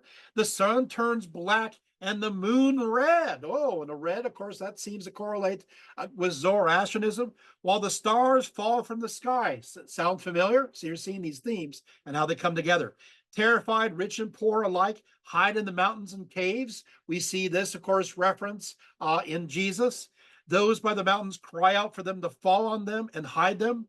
The great day of vengeance has come. Who can withstand it? Meanwhile, 4 angels hold the 4 winds so that there is no wind, and are instructed not to release the winds until a special seal is imprinted on the foreheads of the servants of God. In all, 144,000 are to be marked, 12,000 from each of the 12 tribes of Israel. So you do have a mark, right, that is given. Then John, observing this event, is suddenly surrounded by a huge crowd, which no one could count, from every nation and race and tongue. He is told these are the ones who have survived the period of great trial. And of course, this idea is surviving this great tribulation. Well, who are these? And of course, many will say this is the church, but many will say, well, but then weren't they raptured earlier? Well, then where are they coming from? Oh, yeah. Now, the seventh seal has a specific symbolism, holding the worst of disasters to come. But there's silence in heaven for about half an hour. I think it's interesting. You got a half an hour of silence. Then appears seven angels holding seven trumpets. Go to the next image. Hey, look, I got an image of that, right? That's right. So, and so you have now, then appears seven angels holding seven trumpets.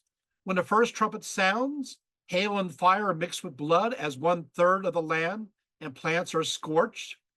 As the second trumpet is born, a flaming mountain is cast into the sea. And with it, 1/3 of the sea turns to blood. Of course, you have a lot of people say, oh, that must be like a meteorite or asteroid or something, because, a great mountain going into the sea, right? And with it, 1/3 of the sea turns to blood. 1/3 of the sea creatures are killed, and 1/3 of the ships are destroyed. I'm doing the math here, and we're doing too many thirds. So apparently there's some overlapping. Doing the math, sorry. It's like, I guess 1/3 is entering into the other third. Anyway, moving right on. With the third trumpet, let's go to the next image.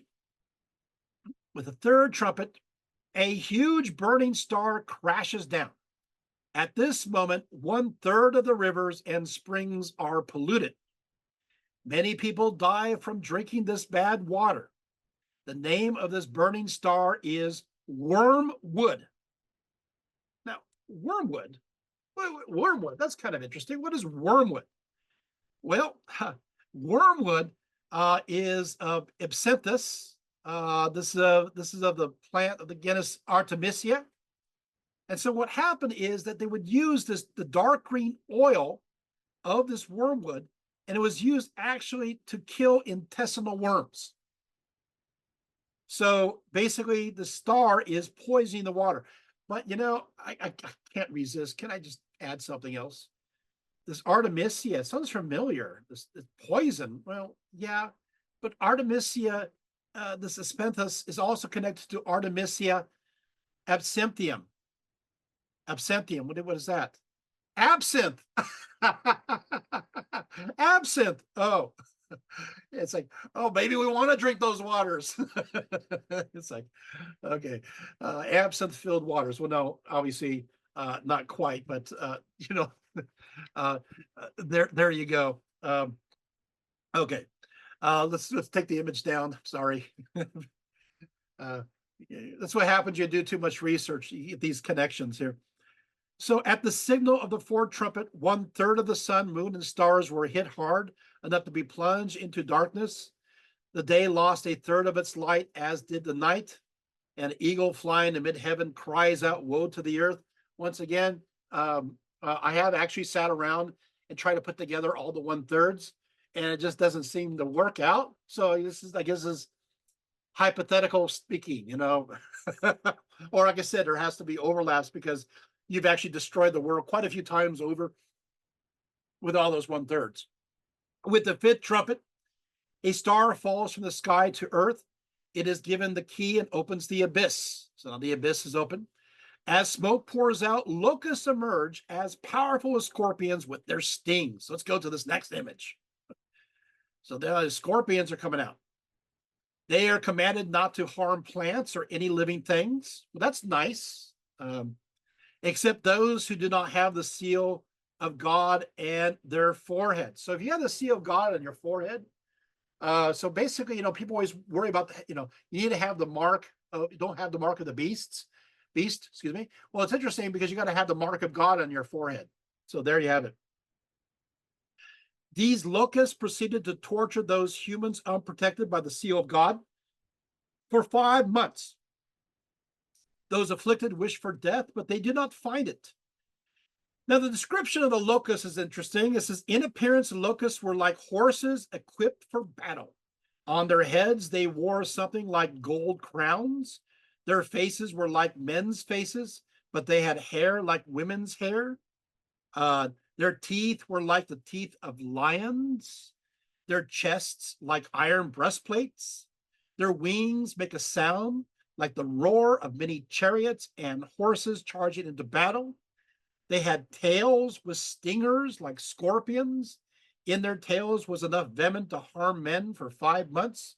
Acting as their king was the angel in charge of the abyss, whose name in Hebrew is Abaddon, or the great Apollyon. Unquote. Uh, okay, so let's take a look at me here for a few seconds. So what's going to happen here is you can see where people are going to go with this. They're going to start thinking, wow, this kind of sounds like a helicopter. It does. I mean, it does look similar. I mean, this you can see where you could have the idea, you have their heads were like something like gold crowns. Their faces were like the face of a man, the person in the cockpit right there.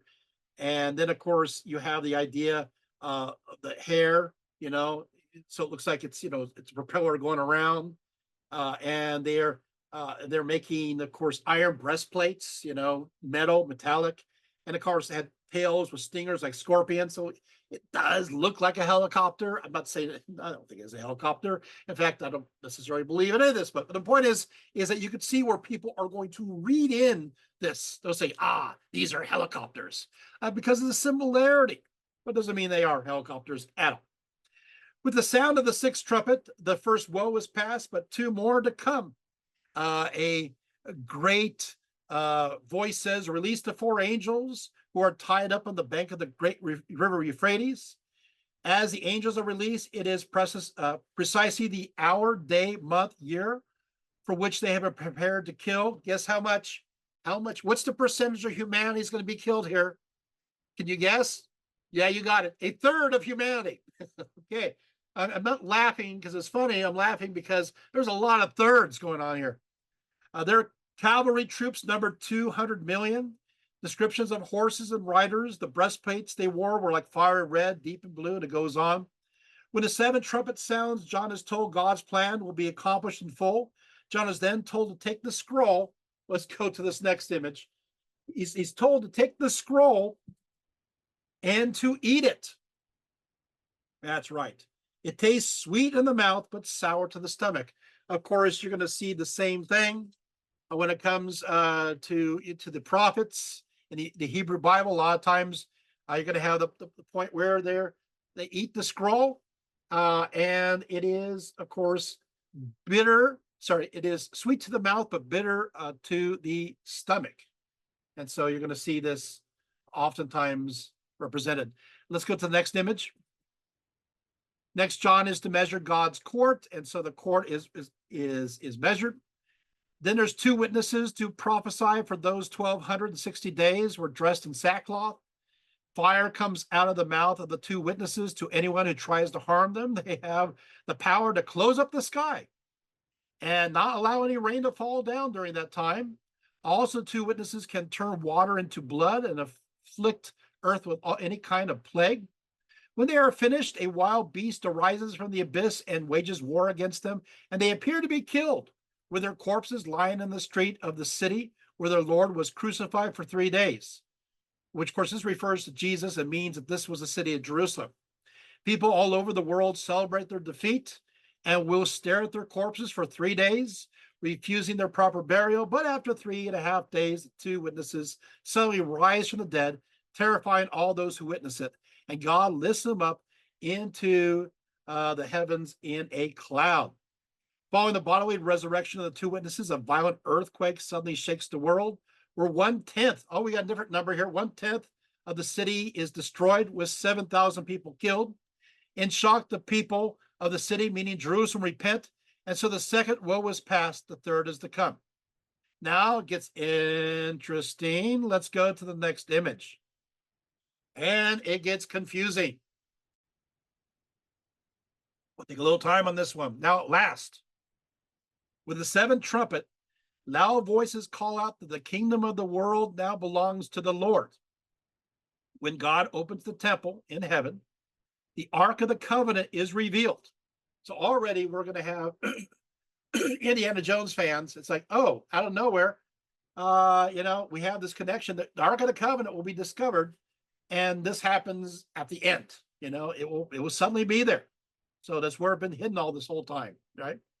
When God opens up the temple in heaven, the Ark of the Covenant is revealed. Meanwhile, lightning flashes and thunder roars as earthquakes and hailstones, storms hit the earth. Then a great sign appears in the sky, a woman clothed with the sun, with the moon under her feet, and on her head a crown of 12 stars. She is with child, and she gives birth. Now, what in the world is this woman of the apocalypse? This has been bothering uh, theologians for centuries. Catholics often identify her as the Virgin Mary, sometimes the church itself, but officially the papacy has affirmed, the popes have affirmed that she is the Virgin Mary, and that the male child was not Jesus, but represents Christians. So the baby represents Christians. Now, most Protestants see her as a representation of the church, who is being threatened by the devil, Satan, who is also the dragon. So that's a possibility. Let's go to the next image. Sergei Bogov, who lived between 1871 to 1944, says, well, there's a lot of astronomical and astrological attributes. You got moon, you got sun, you got stars. How many stars are there? Were there 12? And of course, a lot of people say, well, this must be maybe it's the 12 tribes of Israel, or maybe it is the 12 apostles. But he would say, well, maybe it is also the 12 stars of the zodiac, which makes it into almost a goddess-like figure. Or she's just simply a representation of the changing of the times, which we see with early Christianity in the second, third centuries. There is astrology in early Christian writings. We see this. You say, well, tell me where. Ignatius of Antioch, he is a church father in his epistle to the Ephesians. Oh, he did tell me. Yeah, and a lot more too. Give you an instance. You want more? There's more. So, and he's looked at as a saint of the church. So you have astrology in there. Maybe she's a representation in that way. So it is an interesting bit, but there you have it. Then another sign appears with a great dragon, flaming red, with 7 heads and 10 horns. On his head, 7 diadems. His tail swept 1/3 of the stars from the sky and hurled them down to the earth. Yeah, we figured to be 1/3. And he waits for a child to be born so he can devour it. The child is born, of course, obviously, to this great woman, clothed with the sun, with the moon under her feet, and the head, and a crown of 12 stars. And it is a son, and it is destined to shepherd all nations with an iron rod. Now, that to me doesn't seem like a collective for the Christians in general. I'm just saying that. The child is taken up to God and the throne. The woman flees to the desert, to a special place prepared for her for 1,260 days. War breaks out in heaven. Michael and his angels battle with the dragon. Hey, this is interesting. You got a Michael and the Dragons. Sounds like a good band, too. A Michael and the Dragons, with a monster hurled down to earth with his minions with him. The dragon pursues the woman into the desert, but she is given wings. She's given wings of a giant eagle, where she can fly to her place in the desert for 3.5 years. Now she's given wings. Again, this has confused many early Christians for a very long time. The dragon spews a torrent of water to search out the woman, but the earth opens and swallows the earth. Enraged by her escape, the dragon goes out to make war on the rest of God's people. He took up his position by the shore of the sea. So it's again, this is the Virgin Mary. I don't know. Let's take a look at the next image. So so then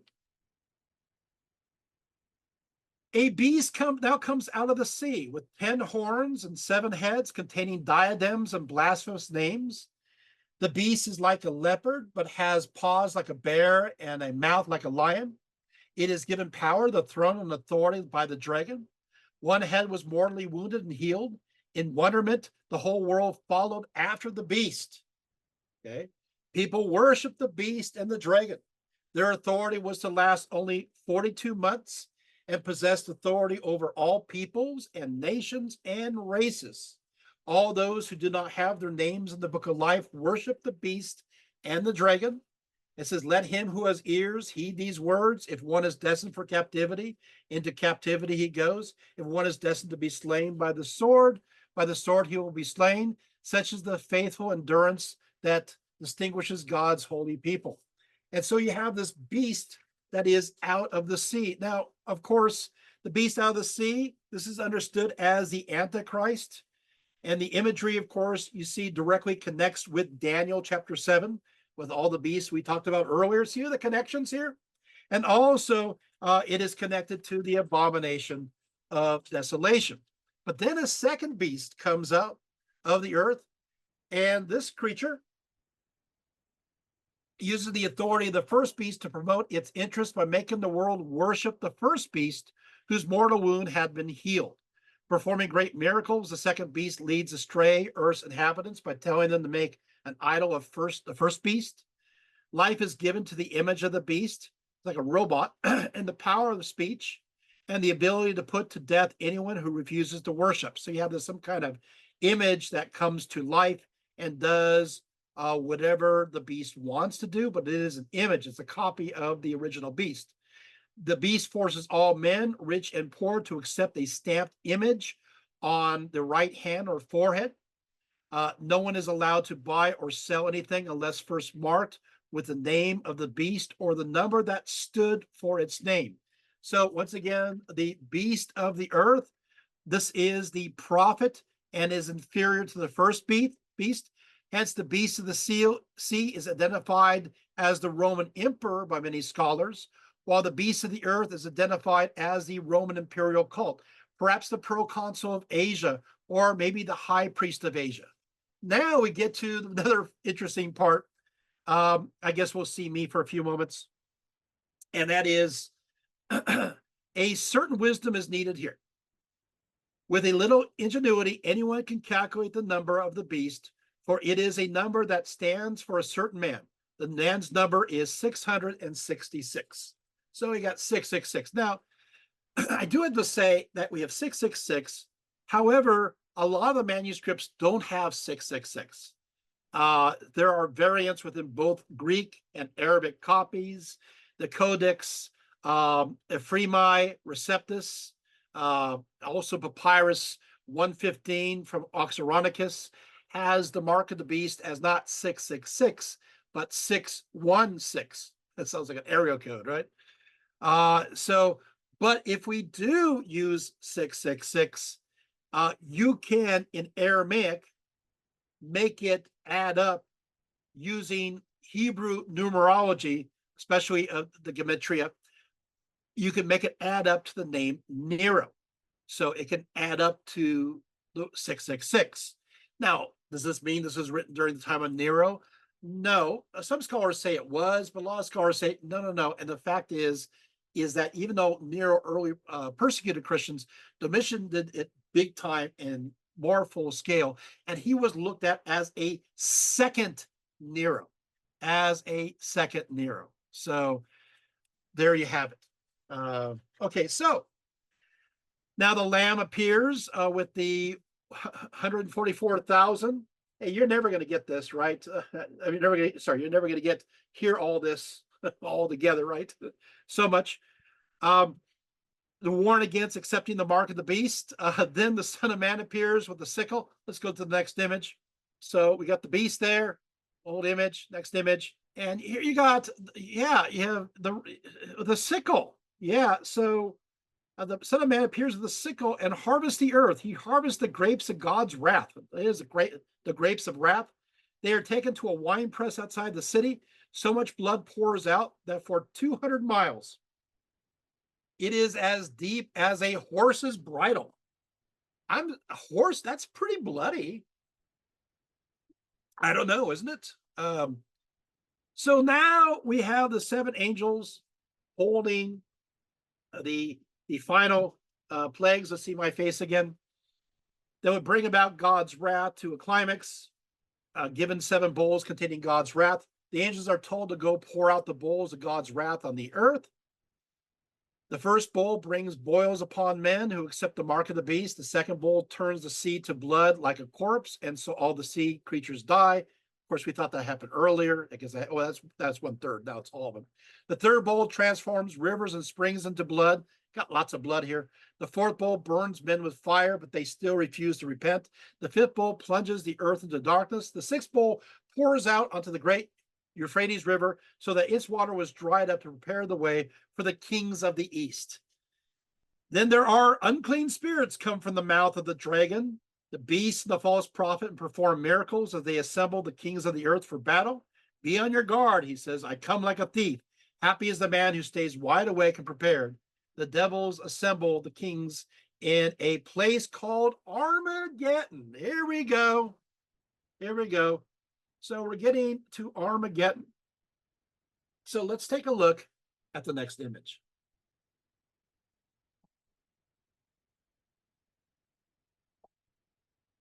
Of course, this leads up to the Battle of Armageddon, and this is located in the Jezreel battle.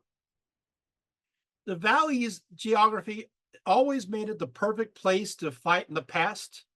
So why not the future? As noted by Eric Klein, who also wrote an article for me in that magazine. He says, from its advantageous location, Megiddo controlled one of the most important roads of the ancient world, the Via Maris. This was an international military and trade route that ran between Egypt in the south and Syria, Phoenicia, Anatolia, and Mesopotamia in the north and east. Sitting astride this chief north-south trade route, as it came through the Musa's Pass and meandered through the Jezreel Valley, Megiddo had a great strategic significance. Next image. This is my picture of the Jezreel Valley that I took myself. For the Jezreel Valley runs nearly across the breadth of Israel, connecting the coastal region with the Jordan Valley. Whoever controlled the city and maintained an army there would dominate this vital international route. Thus, throughout history, travelers journeying through Israel in virtually any direction, be they merchants, pilgrims, or invading warriors, were forced in almost every instance to cross the Jezreel Valley and to deal with its inhabitants.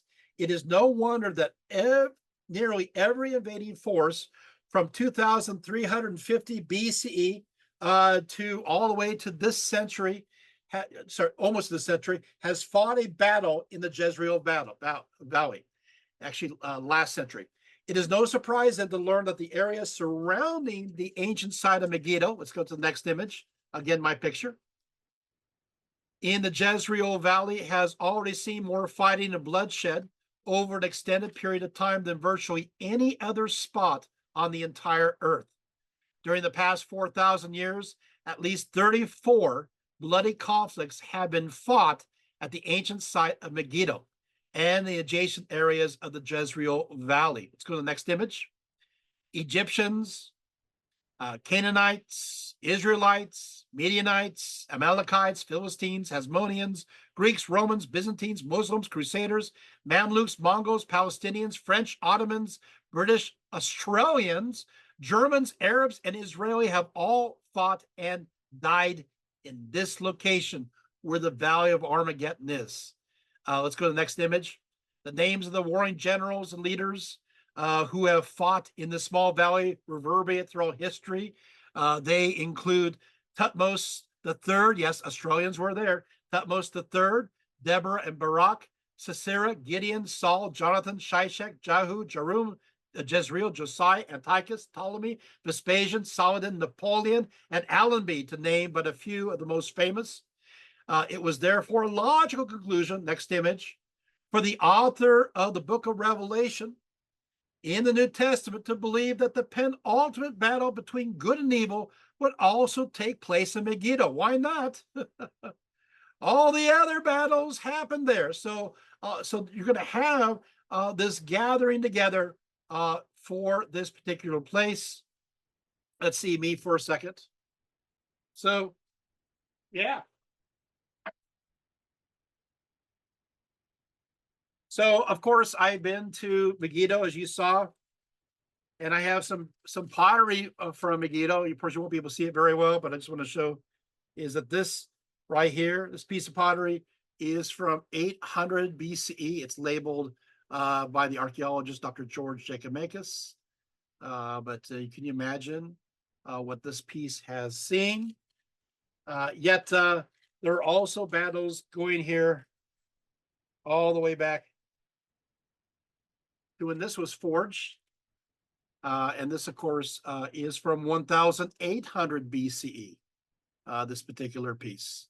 This is also from Jezreel. So pretty cool. Don't worry, I have more show and tell coming up. I just wanted you to see those little bits and pieces. So what will happen here is that as prophesied in Revelation, it says, I saw, 3 foul spirits like frogs coming from the mouth of the dragon. So you see the false. You get the seventh bowl. The seventh bowl, it is finished. Suddenly, the worst earthquake ever occurs as the great city is split into 3 parts. And so you have all this, but then all of a sudden you have another reference to the whore of Babylon. Let's go to the next image. All right. Other Gentile cities also fall, and God remembers Babylon the Great, giving her cup of his blazing wrath. Islands, mountains disappear, giant hailstones fall. Babylon is described as a harlot on a scarlet beast. He says, I will explain to you the symbolism of the woman of the 7-headed and 10-horned beast carrying her. The beast you saw existed once, but now exists no longer. It will come up from the abyss once more before going to final ruin. The 7 heads are the 7 hills on which the mountain woman sits enthroned. They are also 7 kings. 5 have already fallen. 1 lives now, and the last has not yet come. But when he does come, he will remain only a short while. The beast which existed once, but now exists no longer, even though it is an 8th king, is really one of the 7 and on his way to ruin. So who is this? Another angel comes to earth, calls out, fallen is Babylon the Great. Kings lament, merchants lament, sailors lament, saints, apostles, prophets rejoice. There is loud singing of victory from heaven. John falls at the feet of a great angel, but is told to get up and worship God alone. So let's go to the next image. What is this? Well, the word harlot can also be translated as idolatrous. But which Babylon? Well, 1 Peter 5:13 refers to Babylon, and most agree that this is a code word for Rome, not Babylon in Mesopotamia.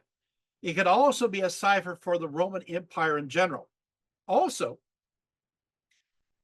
they will use the word Babylon for a cipher for Rome in 4th Ezra, 2nd Baruch, and the Sublime Oracles. So it refers to Babylon, but as another name of Rome. So this is just a tradition. Okay. Now, of course, you have a reference to 7 hills and that she sits on this. Well, this could be the 7 hills of Rome. Now, it's interesting that there is a coin of Vespasian that was minted in 70 CE, and it depicts Roma, the goddess, as a woman, and she's depicted as sitting on 7 hills. I find it interesting because it's minted in 70 CE, which is the precise year when Jerusalem was destroyed. And here you have this Babylon sitting on 7 hills. Interesting. Most people don't know that part, by the way. Others have argued it's actually Jerusalem. That this is an apostate, a false queen, false bride, unfaithful. And so this refers actually to the fall of Jerusalem in 70 CE. So you do have a little bit of controversy here. Well, what happens next image. Now the heavens open up, and the rider of the white horse merges, whose name was the faithful and true. Justice is the standard for the rider of the white horse, and his eyes are like fire. For the armies of heaven are behind him. They battle the beast and his armies. Defeated, the beast is captured along with the false prophet, and they're hurled into a fiery pool. Next, an angel comes down with a huge chain, seizes the dragon, and chains him up for 1,000 years. He is also thrown into abyss and held there for 1,000 years, which will be released. And of course, what will happen is after 1,000 years, then of course, I mentioned ahead of time, sorry about that. Then you're going to have this battle of Armageddon. But before we get to there, I want to take the image down for a second. I want to mention something. So you have the beast chained for a period of time, and then they will talk about that Satan will be released again. And this 1,000-year reign was supposed to be a happy reign. What happened is that those who had died during the Great Tribulation will be the rulers, it says, during the time of this millennial reign. So if you got killed during the Great Tribulation, then for 1,000 years, you'll be reigning, which kind of gives you kind of a encouragement that maybe you should go through the tribulation so you could be, one of the, but the problem is it's supposed to be a wonderful time where Christ is in charge, this millennia, although not everybody believes in the millennial reign. So I'm just throwing this in out. This is just the way the book of Revelation reads. Doesn't mean that it's true or none of it's true. It just means, or that's his intention, but there you have it. But what's going to happen is now Satan is loosed, and you have, before that, I just want to bring up this again. The kingdom of heaven is like a net which was thrown into the sea and gathered fish of every kind. When it was full, men drew it to a shore and sat down and sorted the good into vessels, but threw away the bad. So it will be at the close of the age. The angels will come out and separate the evil from the righteous and throw them into the furnace of fire. So what was going to happen is you're going to have a great tribulation. Then you're going to have a great battle. This battle, of course, is Gog and Magog. What is Gog and Magog? This is connected. Gog and Magog, by the way, also appear in the Quran, also in Ezekiel. Although Gog is a person and Magog is his land. Josephus refers to Gog and Magog as the Scythians. In the Middle Ages, it becomes connected to first, like anybody who's your enemy. So it becomes connected to the Huns, then the Vikings, then the Khazars and the Mongols. Marco Polo refers to the Great Wall of China as a rampart of Gog and Magog. And so by the time you get to Marco Polo, it must be the Chinese. So the idea is that it's a great battle of the East that meets one at this Battle of Armageddon. Supposedly, now today they read it as China. Or near China, but in ancient times that was nowhere even under consideration. Okay, so let's wrap things up. So what happens is you got punishment, and of course you have once again the unrighteous are cast into the lake of fire after the great throne judgment, which likens itself in many ways again to the great throne judgment that we see in Zoroastrianism. And so what will happen now is that their men will weep and gnash their teeth. In the end, the earth is destroyed and a new earth is created, complete with a new Jerusalem that descends out of heaven. Let's go to the next image. Now we get a new Jerusalem. Well, we come across this before. The new Jerusalem is pure gold like clear glass, and its brilliance is like a very costly stone, as a stone of crystal clear jasper. The street of the city is also made out of pure gold, like transparent glass. The base of the city is laid out in a square and surrounded by a wall made of jasper. It says that its height, length, and width are all of equal dimensions, as were the Holy of Holies in the tabernacle and the first temple. And they measure 12,000 furlongs, which is approximately 1,500.3 miles. John writes that the wall is 144 cubits, which is assumed to be the width since the length is mentioned previously. And of course, it's important to note that 12 is a square root of 144. And of course, it goes on. Everything's mathematical. The four sides of the city represent the four cardinal directions. Somebody actually made an image of what this would look like theoretically. Let's go into that image right there. Next image. There it is. That's what it would look like in comparison theoretically. Somebody took the time to put that together. There's no temple building in the New Jerusalem. God and the Lamb are the city's temple, since they're worshipped everywhere. Revelation 22 goes on to describe a river of the water of life that flows down the middle of the great street of the city from the throne of God. The tree of life grows in the middle of the street, and on either side or in the middle of the street. And so basically, this tree of life kind of grows right over this river. The tree bears 12 fruits or kinds of fruits and yields its fruit every month. According to John, the leaves of the tree were for the healing of nations.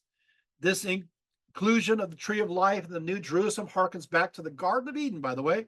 The fruit of the tree bears that of the fruit of life.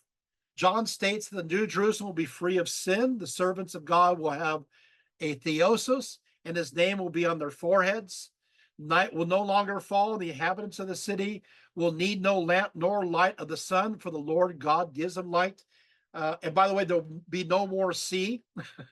Sounds like John's tired of being on Patmos. There'll be no more sea, and they shall reign forever and ever. And that's the happily ever after story of the book of Revelation. Theoretically, there you have it. Put the image down. So, wow, I can't believe I got through that. But what will happen is that these ideas will continue. Of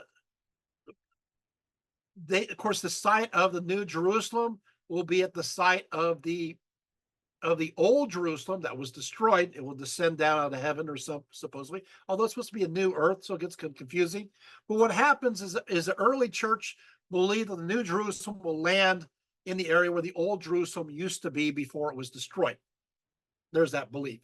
But then what will happen is that the Emperor Hadrian will build over the site of the temple a pagan city by the name of Aelia Capitolina.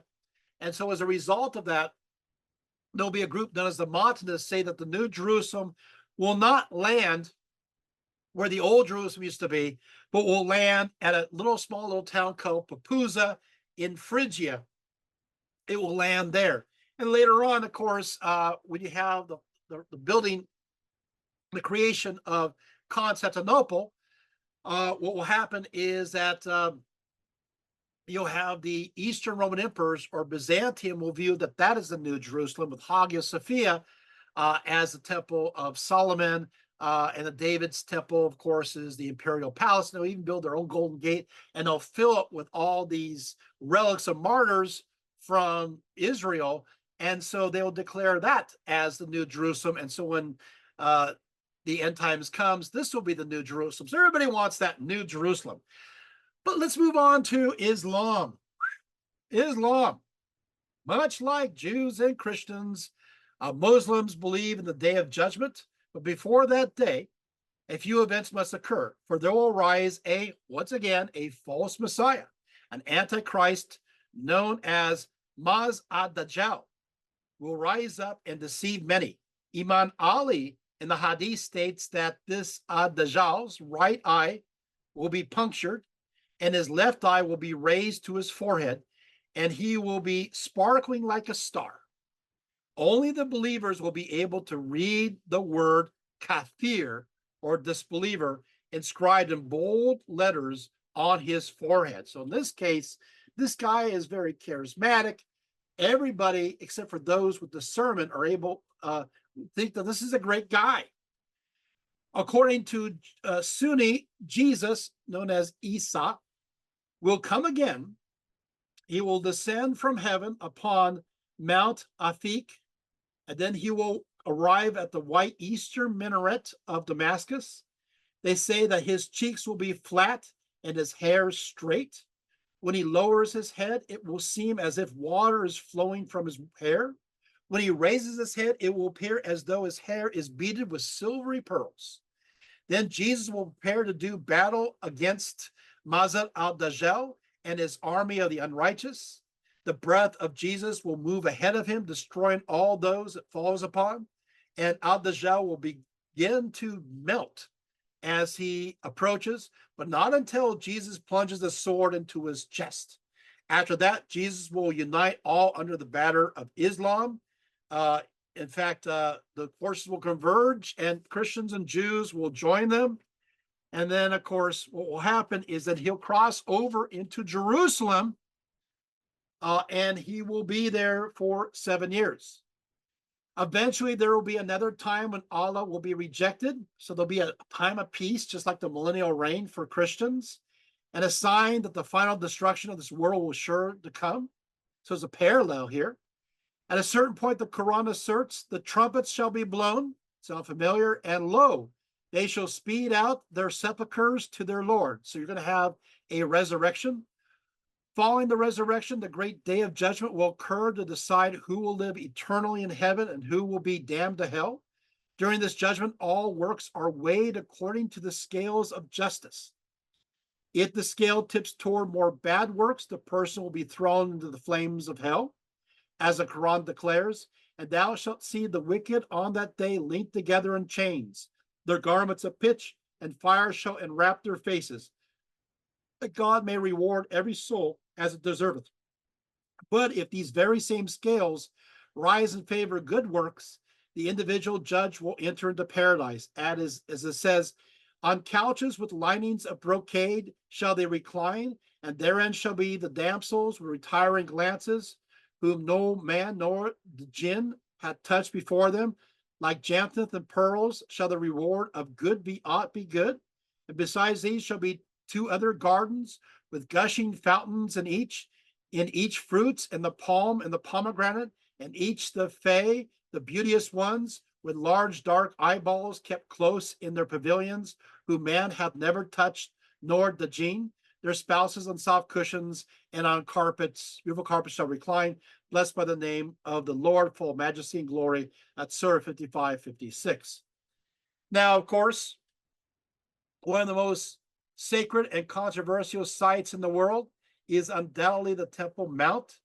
This sacred site is considered holy according to 3 religious traditions. Let's go to my next image. Judaism, Christianity, and Islam. Without doubt, the small walled-off district covering an ancient mound in the city of Jerusalem has seen more prolonged heated debates than virtually anywhere else in the world, but has everything to do with end-time beliefs and perspectives. The holy designation proceeds back to the belief that this hill was actually Mount Moriah, the famous site where, according to the book of Genesis, Abraham was told by God to sacrifice his son Isaac, only to be relieved of such a burden at the last moment when an appropriate sacrifice did indeed appear, a ram with his horns caught in a thicket. Ancient and medieval Jewish commentaries add 2 other famous early biblical visitors, Adam and Moses.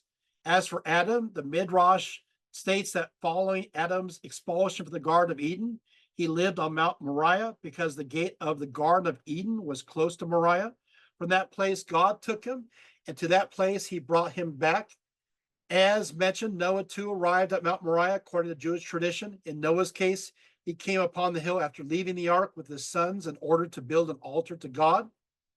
And so, according to the book of Chronicles, Arnuth, the Jebusite threshing floor, was located on Mount Moriah, and after King David purchased it, his son King Solomon built his famous temple, which is completed around 950 BCE. Let's go to the next image.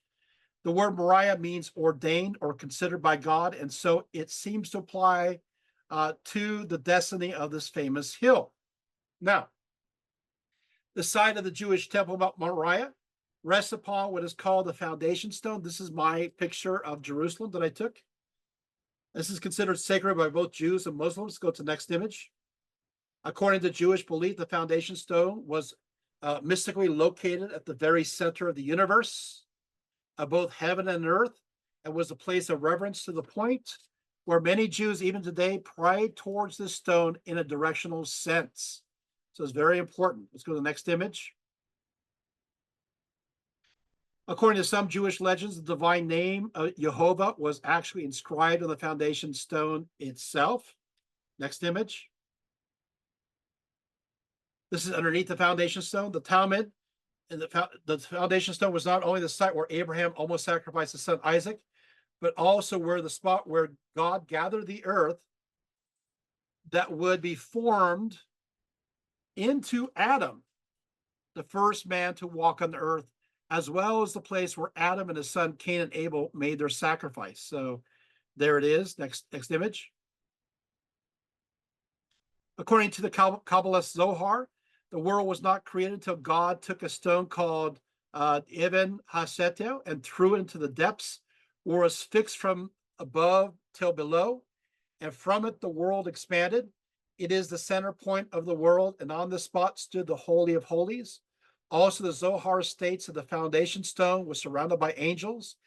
At the time of sunrise, these cherubim stand in this place, raise their wings upward and spread them, and the sound of the melody of their wings is heard. In fact, many Jews believed in ancient medieval times that the angels above and Israel below all hold the stone in a place, and it will be eventually raised into heaven or placed into a new Garden of Eden, a new Garden of Eden.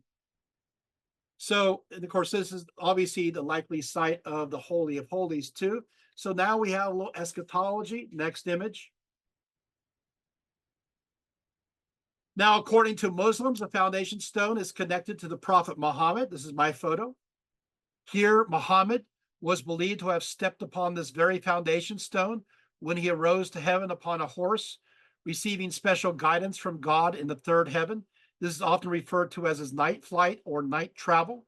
Muslims at the site will often point out a dent in the rock and say this was made by the hoof print of Muhammad's horse at the moment of his departure into heaven. Next image. The belief in this event by Muslims is pivotal because during his ascent into heaven, Muhammad encountered other prophets throughout history over time and was recognized them as the ultimate and final prophet. Next image.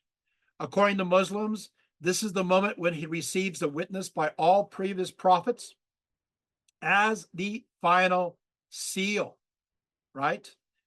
Now, what happens here, of course, his footprints are believed to be there. Muslims believe that 2,000 years before Adam, angels arrived to consecrate this site. Many Muslims also predict, here we go, next image,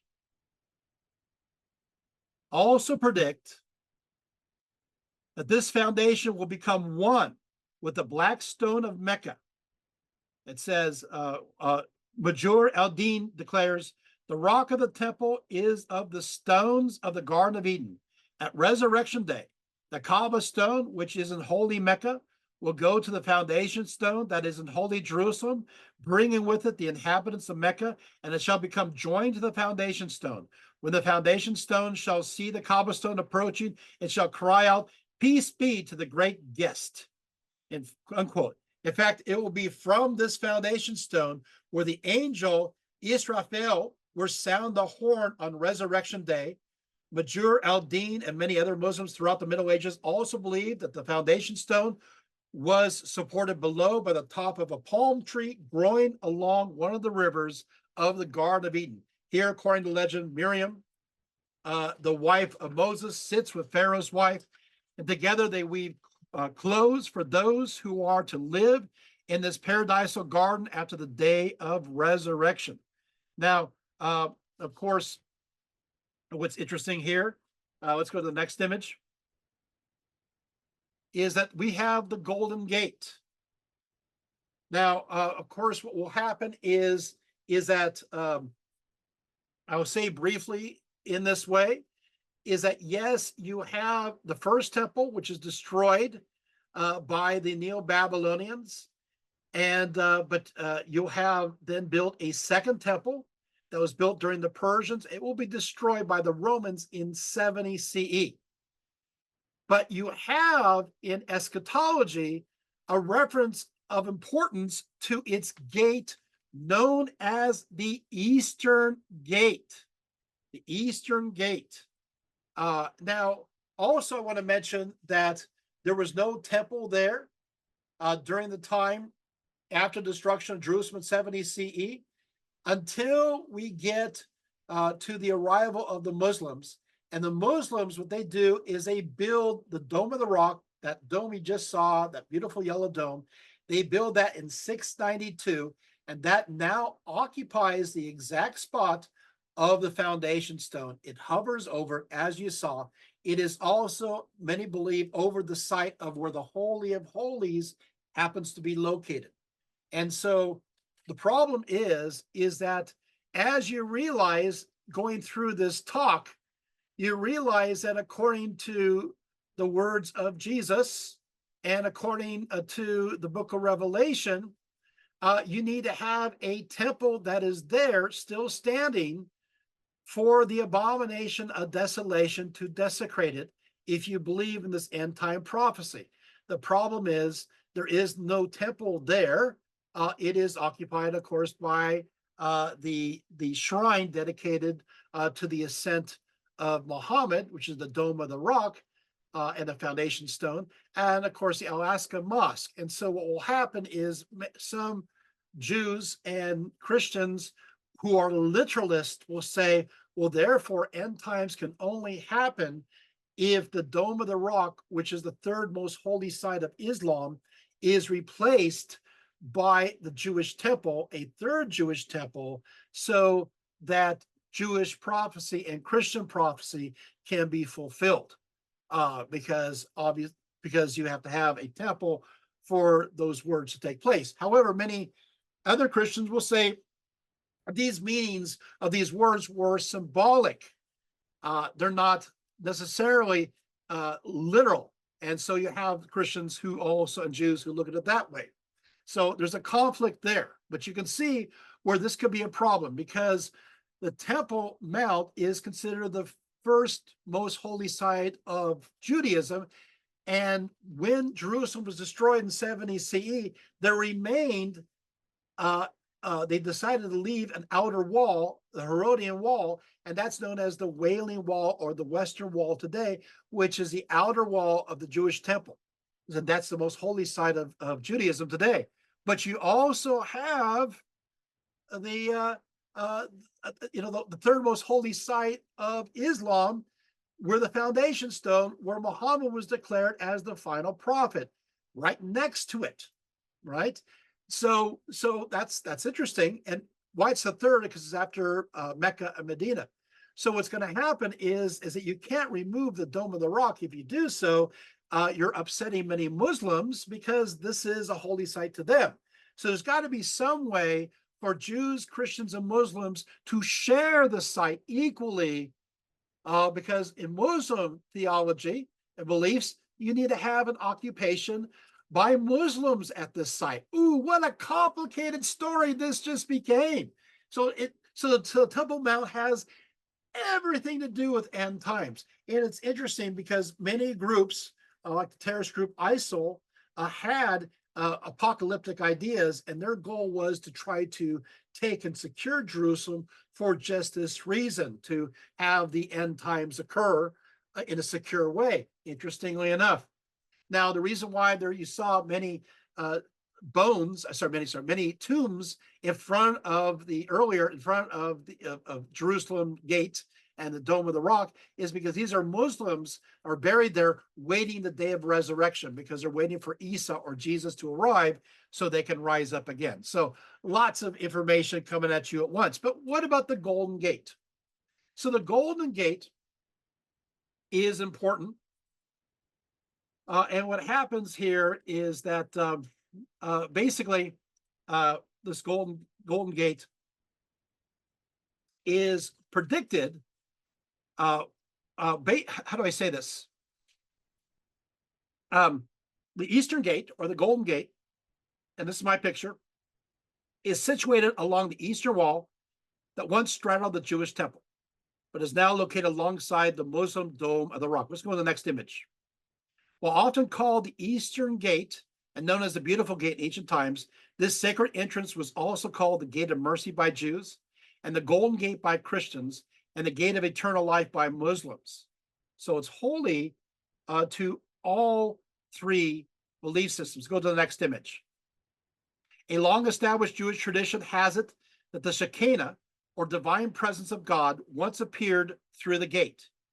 Yet according to Ezekiel 44, 1 through 3, then he, the Lord, brought me back by the way of the outer gate of the sanctuary, which faces the east, and it was shut. And the Lord said to me, this gate shall be shut, it shall not be opened, and no one shall enter it, for the Lord God of Israel has entered it, therefore it shall be shut. Let's take the image down. As for the prince, he shall sit in it as prince to eat the bread before the Lord, and he shall enter by way of the porch of the gate, and shall go our way by the same way.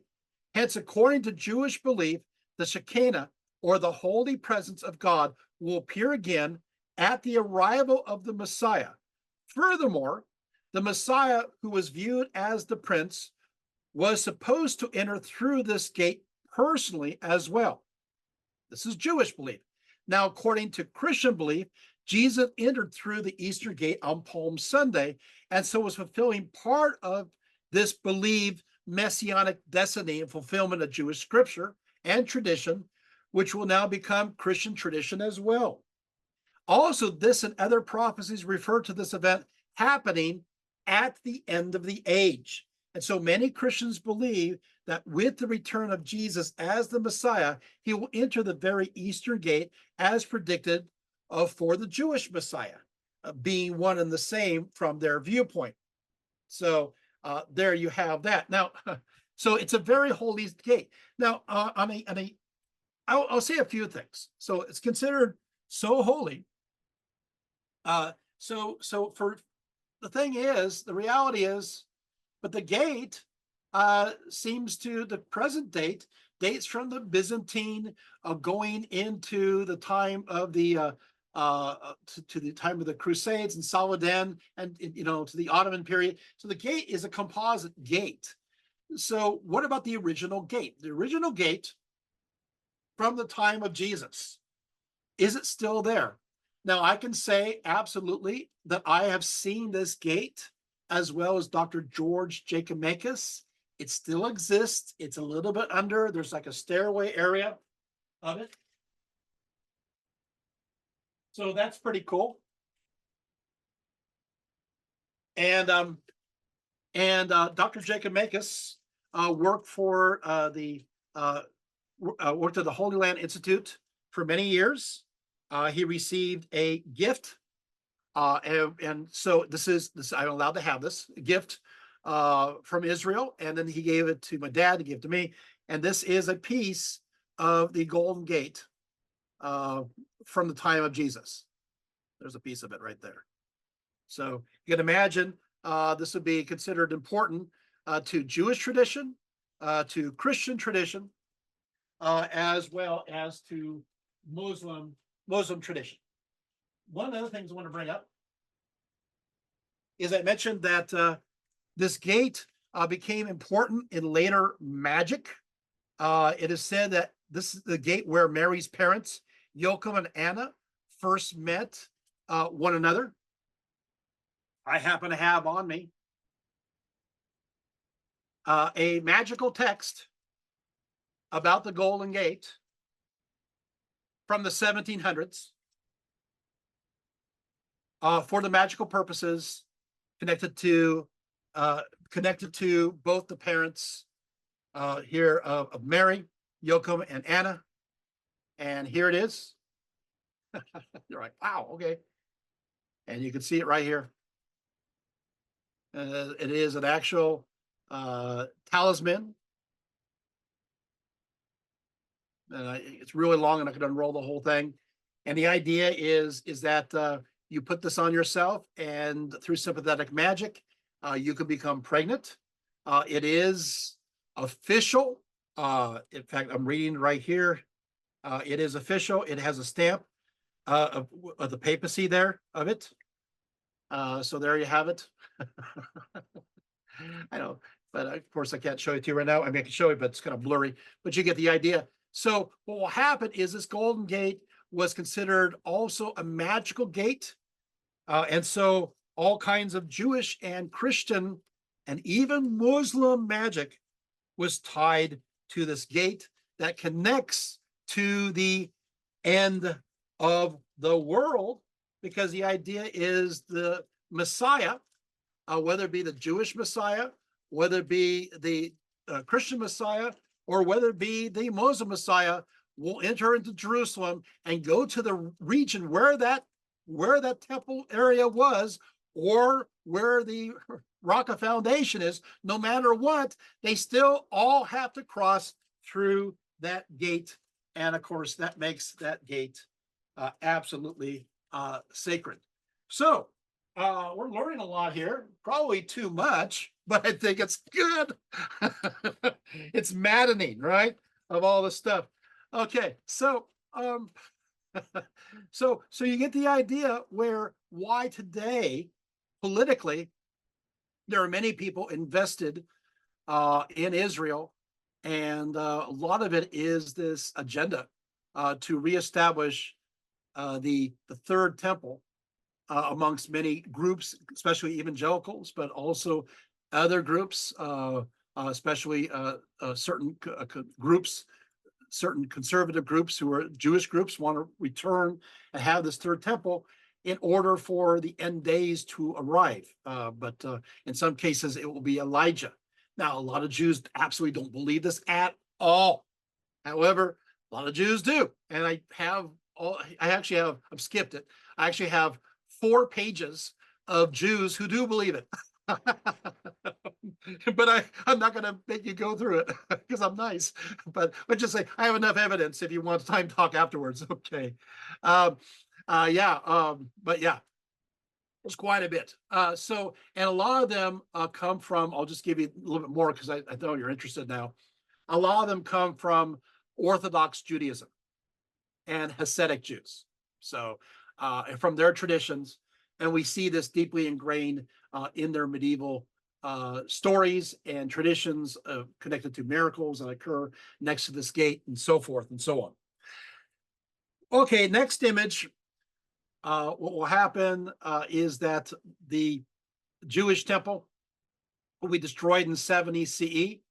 There will be Aelia Capitolina built there, which is a pagan Roman city built there during the 130s, which was viewed as desecrating the site. So how can we have Jesus returning to Jerusalem at this place that's been desecrated? How can the New Jerusalem descend down on this desecrated ground as well? You have the Montanists saying, well, maybe it should be here. Then, of course, what will happen is that with the establishment of Constantinople, there'll be this idea that, no, the New Jerusalem, let's move it on over to Constantinople. And so what will happen is many of those, even today within Orthodox circles, believe that Jerusalem, the New Jerusalem, happens to be Constantinople. And of course, Hagia Sophia will be the new temple. Now, what I think is interesting about this is that after a while, of course, this is built during the 500s. After a while, you're going to have the Muslims taking Jerusalem, and they'll build at the site of the temple, the Dome of the Rock. They will build the Dome of the Rock, but they will also Al-Aqsa Mosque. And so now the Muslim side occupies it. And that further strengthens the argument that Christians say, well, why don't we just go to Hagia Sophia? It has all these relics there. That's the most important thing. And so what will happen is that when you have the call for the Crusades, and the Crusaders from the West come to Constantinople, and they say, hey, we want to reconquer Jerusalem. Many of those in the Byzantine Empire have no interest. Or sure, go ahead, conquer the old Jerusalem. they don't have desire to do a crusade there because they think to themselves, well, we have the New Jerusalem. Those guys, but if you guys go and attack the old Jerusalem and take it from the Muslims, just give us Syria back. We'll have Syria back, but you can take the rest because it's not important to them because they think to themselves they have the New Jerusalem at the site of Hagia Sophia. And I find that fascinating until 1453. And then when they lose that, uh-oh. Of course, the idea is the last Constantinople was found by Constantinople, refounded by Constantine the Great, excuse me. But the last Roman emperor was also Constantine by the name. And it is said that he died fighting the Muslims before the Golden Gate of Constantinople. That he disappeared, only his slippers remained, and that somehow he went into the wall of the Golden Gate and with the sword and the crown. And when Jesus returns, he will emerge from that wall, and that will be the end of eschatology there. So that's interesting. Moving on to the next image. I got to wrap up things, but I want to make sure that we also have Hinduism. The end of the world was not unique to Western culture, for even within Hinduism, the universe operates in cycles with specific moments marking the end of one era and beginning of the next. These very instances still constitute mini apocalypse, I guess the best way to put it. There are 4 distinct phases: the Krita Yuga, the Treta Yuga, the Dvarpar Yuga, and the Kali Yuga, which in total out to span, 432,000 years. Many Hindus believe, of course, that we are in the last age, the very last way. And these, of course, this is, of course, a period of time of strife, of vice. According to some Hindus, let's go to the next image. Vishnu is expected to incarnate one final time as the avatar Kalki in this role, though he won't so much be a redeemer as an expediator, creating the groundwork which leads to the end of all times. So there you have this end. By the way, Kalki will arrive riding a white horse and holding a flaming sword, according to the Puranas, and will destroy the darkness, defeating strife. So that's interesting. And there are many signs too. Let's go to the next. Of course, obviously, people who betray their own students, so forth. You also have in Buddhism, you have, of course, the Maitreya. You basically have the 5 Buddhas. We already are in the age of the 4th Buddha, but these 5 Buddhas are in charge of what's called the Kalpa, which lasts about 1 million years. And so what happens is that the 5th Buddha will appear during the end of this era, not to come. But this will be a golden age of religion, but everything is dried up and people will live to be 80,000 years. And then, of course, it'll lead to the end of the age here. And of course, next image. And I wrote an article on the end of course, the Mayan end. And of course, they selected the date 2012. Obviously, this does not work, but we won't go into that. Well, I will just mention a few other things. Go to the next image. So I wrote an article on that. You can read it if you want. But the Mayans used 2 very unique timekeeping systems, one called the short count, which does not concern us, and the other called the long count. And what happens is that it turns out that with the long count system, noting that this dating system had both a beginning and end, and using his copious knowledge of Mayan art and iconography, a certain Thomas determined that the Mayan date 00000, marking the moment of creation, was the exact equivalent of August 11th, 3114 BCE. But he also discerned that the calendar stopped at 13.0000, approximately 5,125 years later. This gives it December 21st, 2012. Did nothing happen? Well, it turns out that that this was supposed to be more of a theoretical change.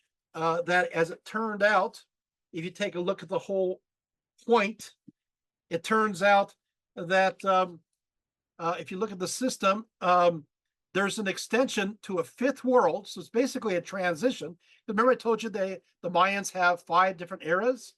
And so the actual era ends not in 2012. It actually ends, if you take a look at it, on October 13th, 4772 CE.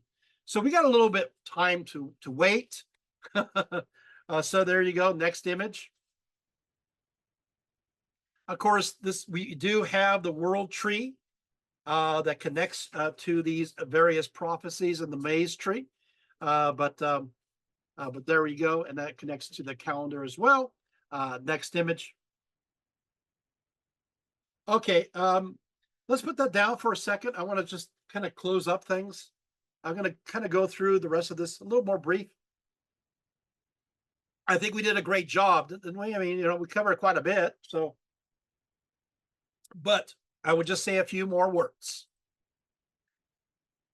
So what happens is that this idea of declaring the world would end became very popular amongst Christians.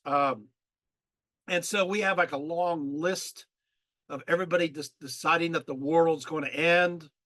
According to Elpontius, Bishop of Toledo, basically the world's going to end on Easter Eve, 793 CE. But didn't happen. Then the prophetess Theota believed the world would end in 848. Many believed her, including clerics, and they offered her gifts, pleading with her to pray for them. When the end did not happen, the bishop of Gallica, Belgica, ordered her to attend a synod where she confessed that she made these claims because a priest told her to do so, and so she was flogged for it. Of course, many others, Lethargians, declared that Christ will arrive on Friday, March 25th, 970. A German visionary, Bernard Thuringia, said it would occur in 992. Of course, many people said that no, it will end. Many people believe that 1000 CE would be the end of the world.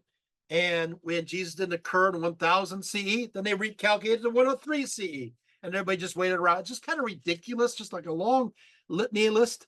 The Italian mystic, somebody wants to hear this, Joachim of Fiore, who lived between 1135 to 1202, based upon his numerical computations, asserted that the end of the world would occur in 1200 or 1260 or 1290 or 1335 or 1378 CE.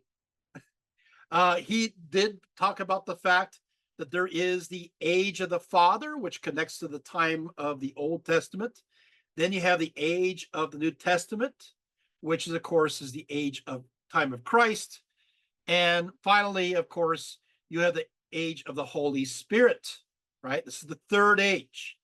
Now, when we reach this third age, upon this great moment, this will be a time of a contemplative utopia, where there will be sudden unity, that things that that didn't make sense before, symbols, and that obscured our understanding, will suddenly gain a deeper level and will be discerned. And much of it has to do with unbounding love, at this great depth. And so he's very important for creating that tripartite division that many still hold on to.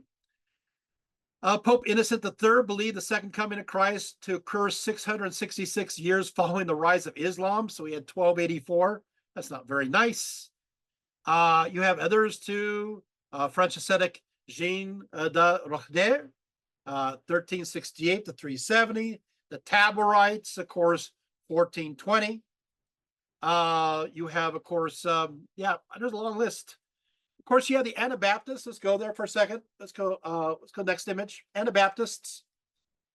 They began to predict the end of the world for various dates during the 16th century. Melchior Hoffman, who thought Christ would first come to Strasbourg, prophesied the idea that the apocalypse was set for 1533. According to his theology, only 144,000 people will be saved. We know where that comes from, with everyone else burned by fire. Another Anabaptist by the name of Jan Matthias believed the end of the world would occur on Easter Day, April 5th, 1534, with only those living in Munster, Germany, surviving the impending destruction. My dad, Ronald Rietveld, states as follows. He says he had determined that Hoffman's pacifism was completely wrong, and the only proper response to oppression was violent resistance. The motto was Jehovah, the God of wrath and vengeance, rather than Christ himself. Playing on one of Hoffman's apocalyptic themes, Matthias declared himself to be Enoch, the second messenger of the apocalypse. Next, when they entered Munster, they proclaimed that God had sent a new prophet on earth to herald the end of the dispensation of this world and the beginning of the millennium. Munster was to be the new Jerusalem, they said. How sounds familiar? Again, another theme. And there the saints were to reign in unity and brotherly love. They were to be constrained by no law and no authority. Also, Munster became the focal point of the history of salvation. God had prepared the kingdom and throne of David in Munster. Under King Young, the Munsterites have been commissioned to prepare for the second coming of Christ by humbling all his enemies through the world. Bernard Rothman, who was responsible for the establishment of the Anabaptist power in Munster, declared, "See, the throne of David must be reestablished, the kingdom prepared and armed, and all the armies of Christ humbled by David. Then the peaceful Solomon, the eternal king, anointed God, Christ, will enter and possess the throne of his father David, and his kingdom shall have no end." So they were fighting to break, they believe, Satan's hold on the world and prepare the way for the second coming of the Prince of Peace, Jesus Christ. Early in January 1535, the Prince Bishop of Munster had the city completely surrounded with his besieging forces, and famine stalked the streets. Next image. Although King Jan and his court seemed to have had plenty of food, the desperation of Munster were reduced to eating animals, shoes, and even bodies of the dead. As the cats, rats, and mice began to give out, my dad says, these starving Anabaptists took to stewing the leather binding of books and even the bark of trees. With starvation widespread, King Yong allowed those who wished to leave able to do so. This did not end the suffering, as the able-bodied men were killed by the Prince Bishop's besieging troops, while the women and children, along with the elderly, were not able to pass beyond the troops and continue to starve. Many of them were put into cages and lifted onto the spire, and those cages are still there on the Munster steeple to this day, where they were left. Next image. The next image, I wrote a book on this, so I don't want to talk too much about this. I wrote about the apocalypse of 1666 in London. So basically, 1/3 or more of London burned to the ground. And since it was 1666, they had this belief that this was the apocalypse at the end of the world. So my book on this goes into that very first year, where of using primary sources, going into those perspectives of what they thought had actually happened. Thinking, and so you have different perspectives and viewpoints, but many did believe that, well, if London's burning, it must be the end of the world. And go to the next image, and you can see kind of the description there of my book. Finally, so if you're interested more, read that. But then, of course, you have the Millerites. Next image. The Millerites, well, they declared that at first that the world was going to end on October 22nd, 1844. About 100,000 Millerites were prepared to meet their bridegroom for what they believed to be the last day. This, of course, will be later on extended to 1843. Many of those believed it would absolutely happen. They had it all figured out. Did it happen? No, it didn't. People would actually went out and stood by the graves of their loved ones, waiting to join them in the skies in this rapture-like idea, but it never did happen. They waited and waited. The last time was October 22nd, 1844. Midnight arrived and went on, and still no trumpet call, no celestial fireworks, no Jesus. People grew restless everywhere, little by little. The followers of William Miller began to leave. Many not only left their belief in Miller that day, but also the faith in general. Still, a few rationalized for the delay. For instance, a story circulated that Jesus could have already arrived, but because of the latitude and longitude in Israel was very different from the United States, the effects of his arrival were not yet felt. Yet around 1 o'clock in the morning, one of the Millerite leaders stood up at one rally and proclaimed, I never did fix upon the precise time myself, and I always told my brethren they would get into trouble if they did, but they would not listen to me, but followed other leaders. I believe the most important thing, after all, is just to be ready. So the idea is, come on, you guys, just be ready and don't worry about it. Next, okay, so look at me for a few seconds.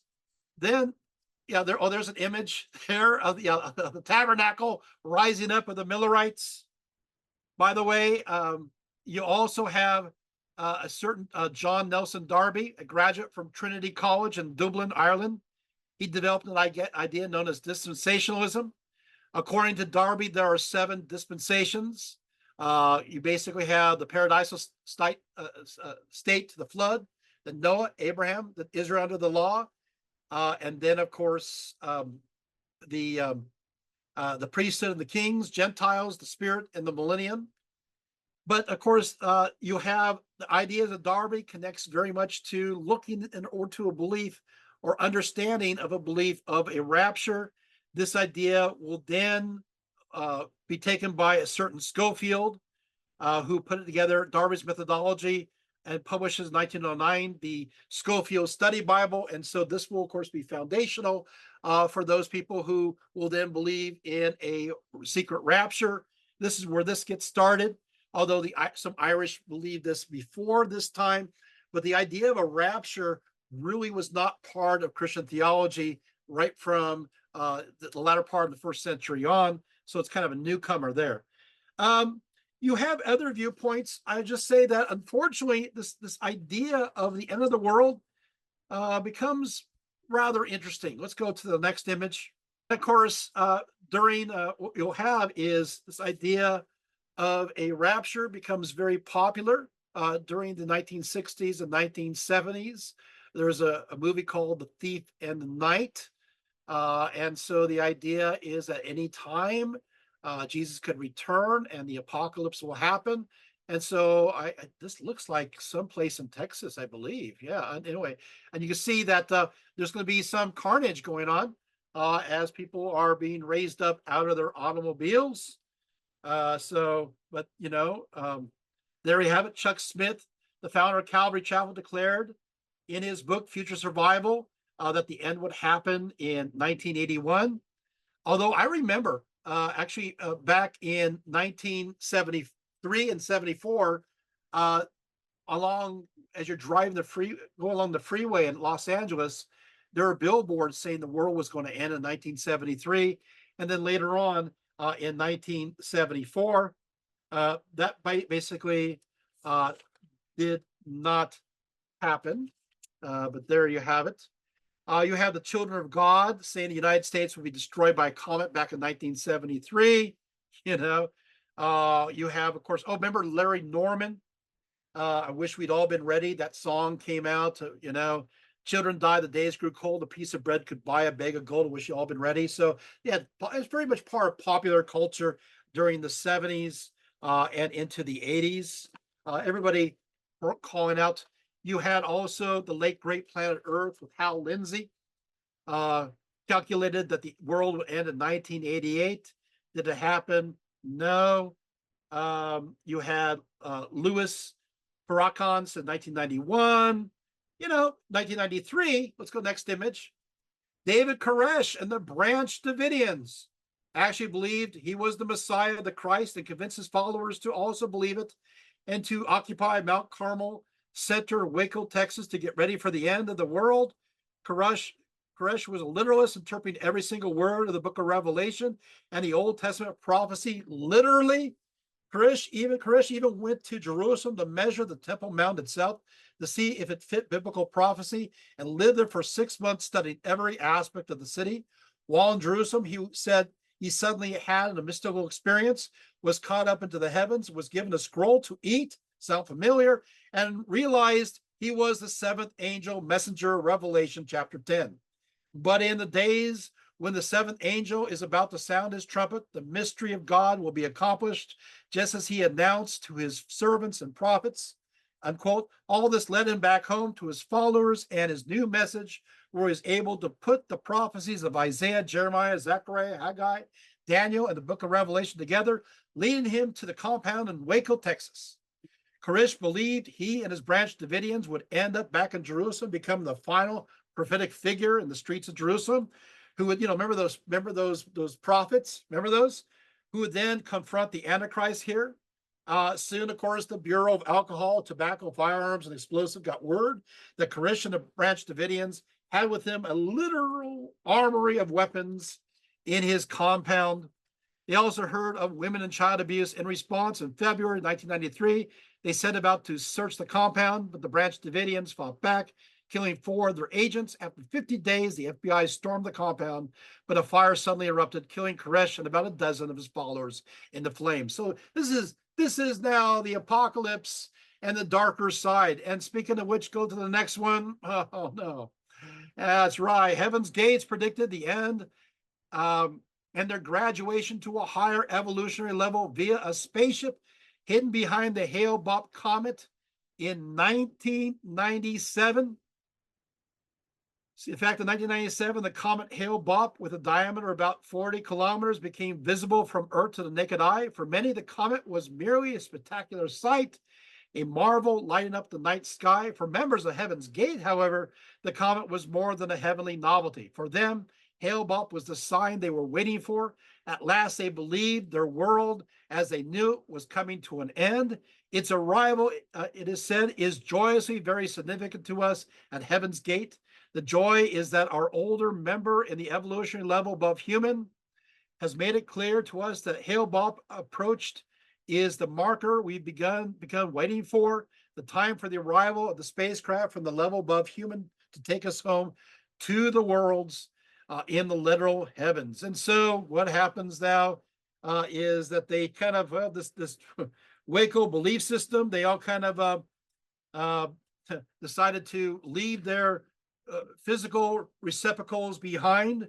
So what they did is awful, is that they basically, first they had a meal at Marie Callender's, which is not too awful.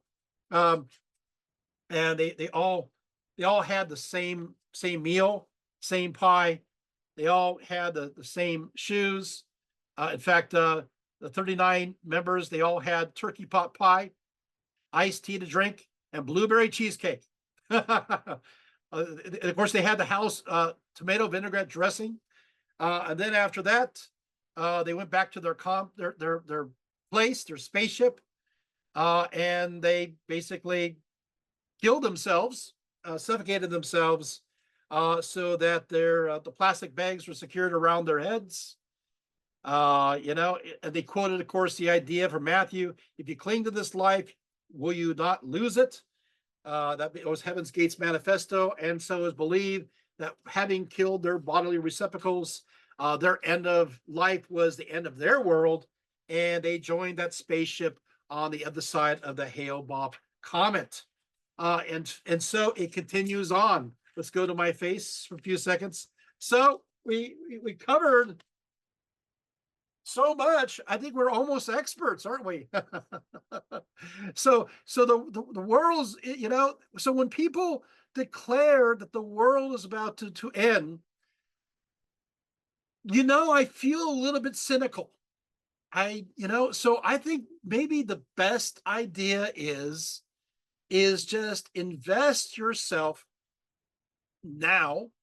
And if you do believe in these ideas, if you do believe in an apocalypse, if you do believe in the end of the world, that's okay. There's nothing wrong with that. It's okay. You can believe that. There's nothing wrong. I mean, because people from all different religions believe that. Most have some kind of belief that the world's going to end at some point. Even science says the world's going to end, so it's not a problem there. But I would say maybe focus in on living in the here and now. Maybe follow the advice even of Jesus in the Gospels that, maybe we shouldn't be spending our time calculating the days. Just focus upon being good people, not trying to escape from our world that we take horrible, we treat horribly. Does that make sense? I mean, I think so many people are focusing in on abandoning this world because it's going to happen any time. That this world itself is falling apart. We need to invest ourselves in the here and now. And if you believe in that, sure, the hereafter, it will come. It will come when it will come. But at this time, just focus in on loving your neighbor as yourself, believing the highest ethical ideas of your religious system. Why not even invest in the idea of empathy? Weed out the root of escapism. I want to talk just a little bit about this. We are escapists. We want to just leave this place behind. Whether you believe in a rapture or not, uh, some people see evidence for it. I don't, but whatever. The idea is still we're escaping out of this place. We're getting out of here. We're even getting out of suffering, a great tribulation. Maybe we should take on the ethic of we're going to have to grin and bear it. We're going to have to go through bad times as well as good times and get rid of this escapism and get ourselves involved in participating with the human race and working together to make it a kindly place. Is right? So don't focus in on burn it all down. And I see that apocalyptic idea even in that political sense. Just burn it all down, tear it all down. And it's because it's all useless anyway. It's all shack. You know what I'm going to say is that maybe we should take the time to invest our lives a little bit more.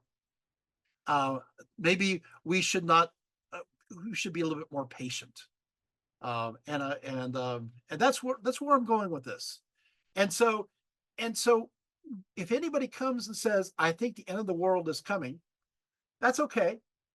But just know that the list of crying wolf is literally thousands upon thousands of times. And so I think the best thing is that we focus upon not the end of the world, but the beginning of learning to be better people to one another, and loving each other, and cultivating empathy. That's just my thought. So the end of the world talk is now officially at an end. Thank you so much for coming here. Whew. Oh, there it is.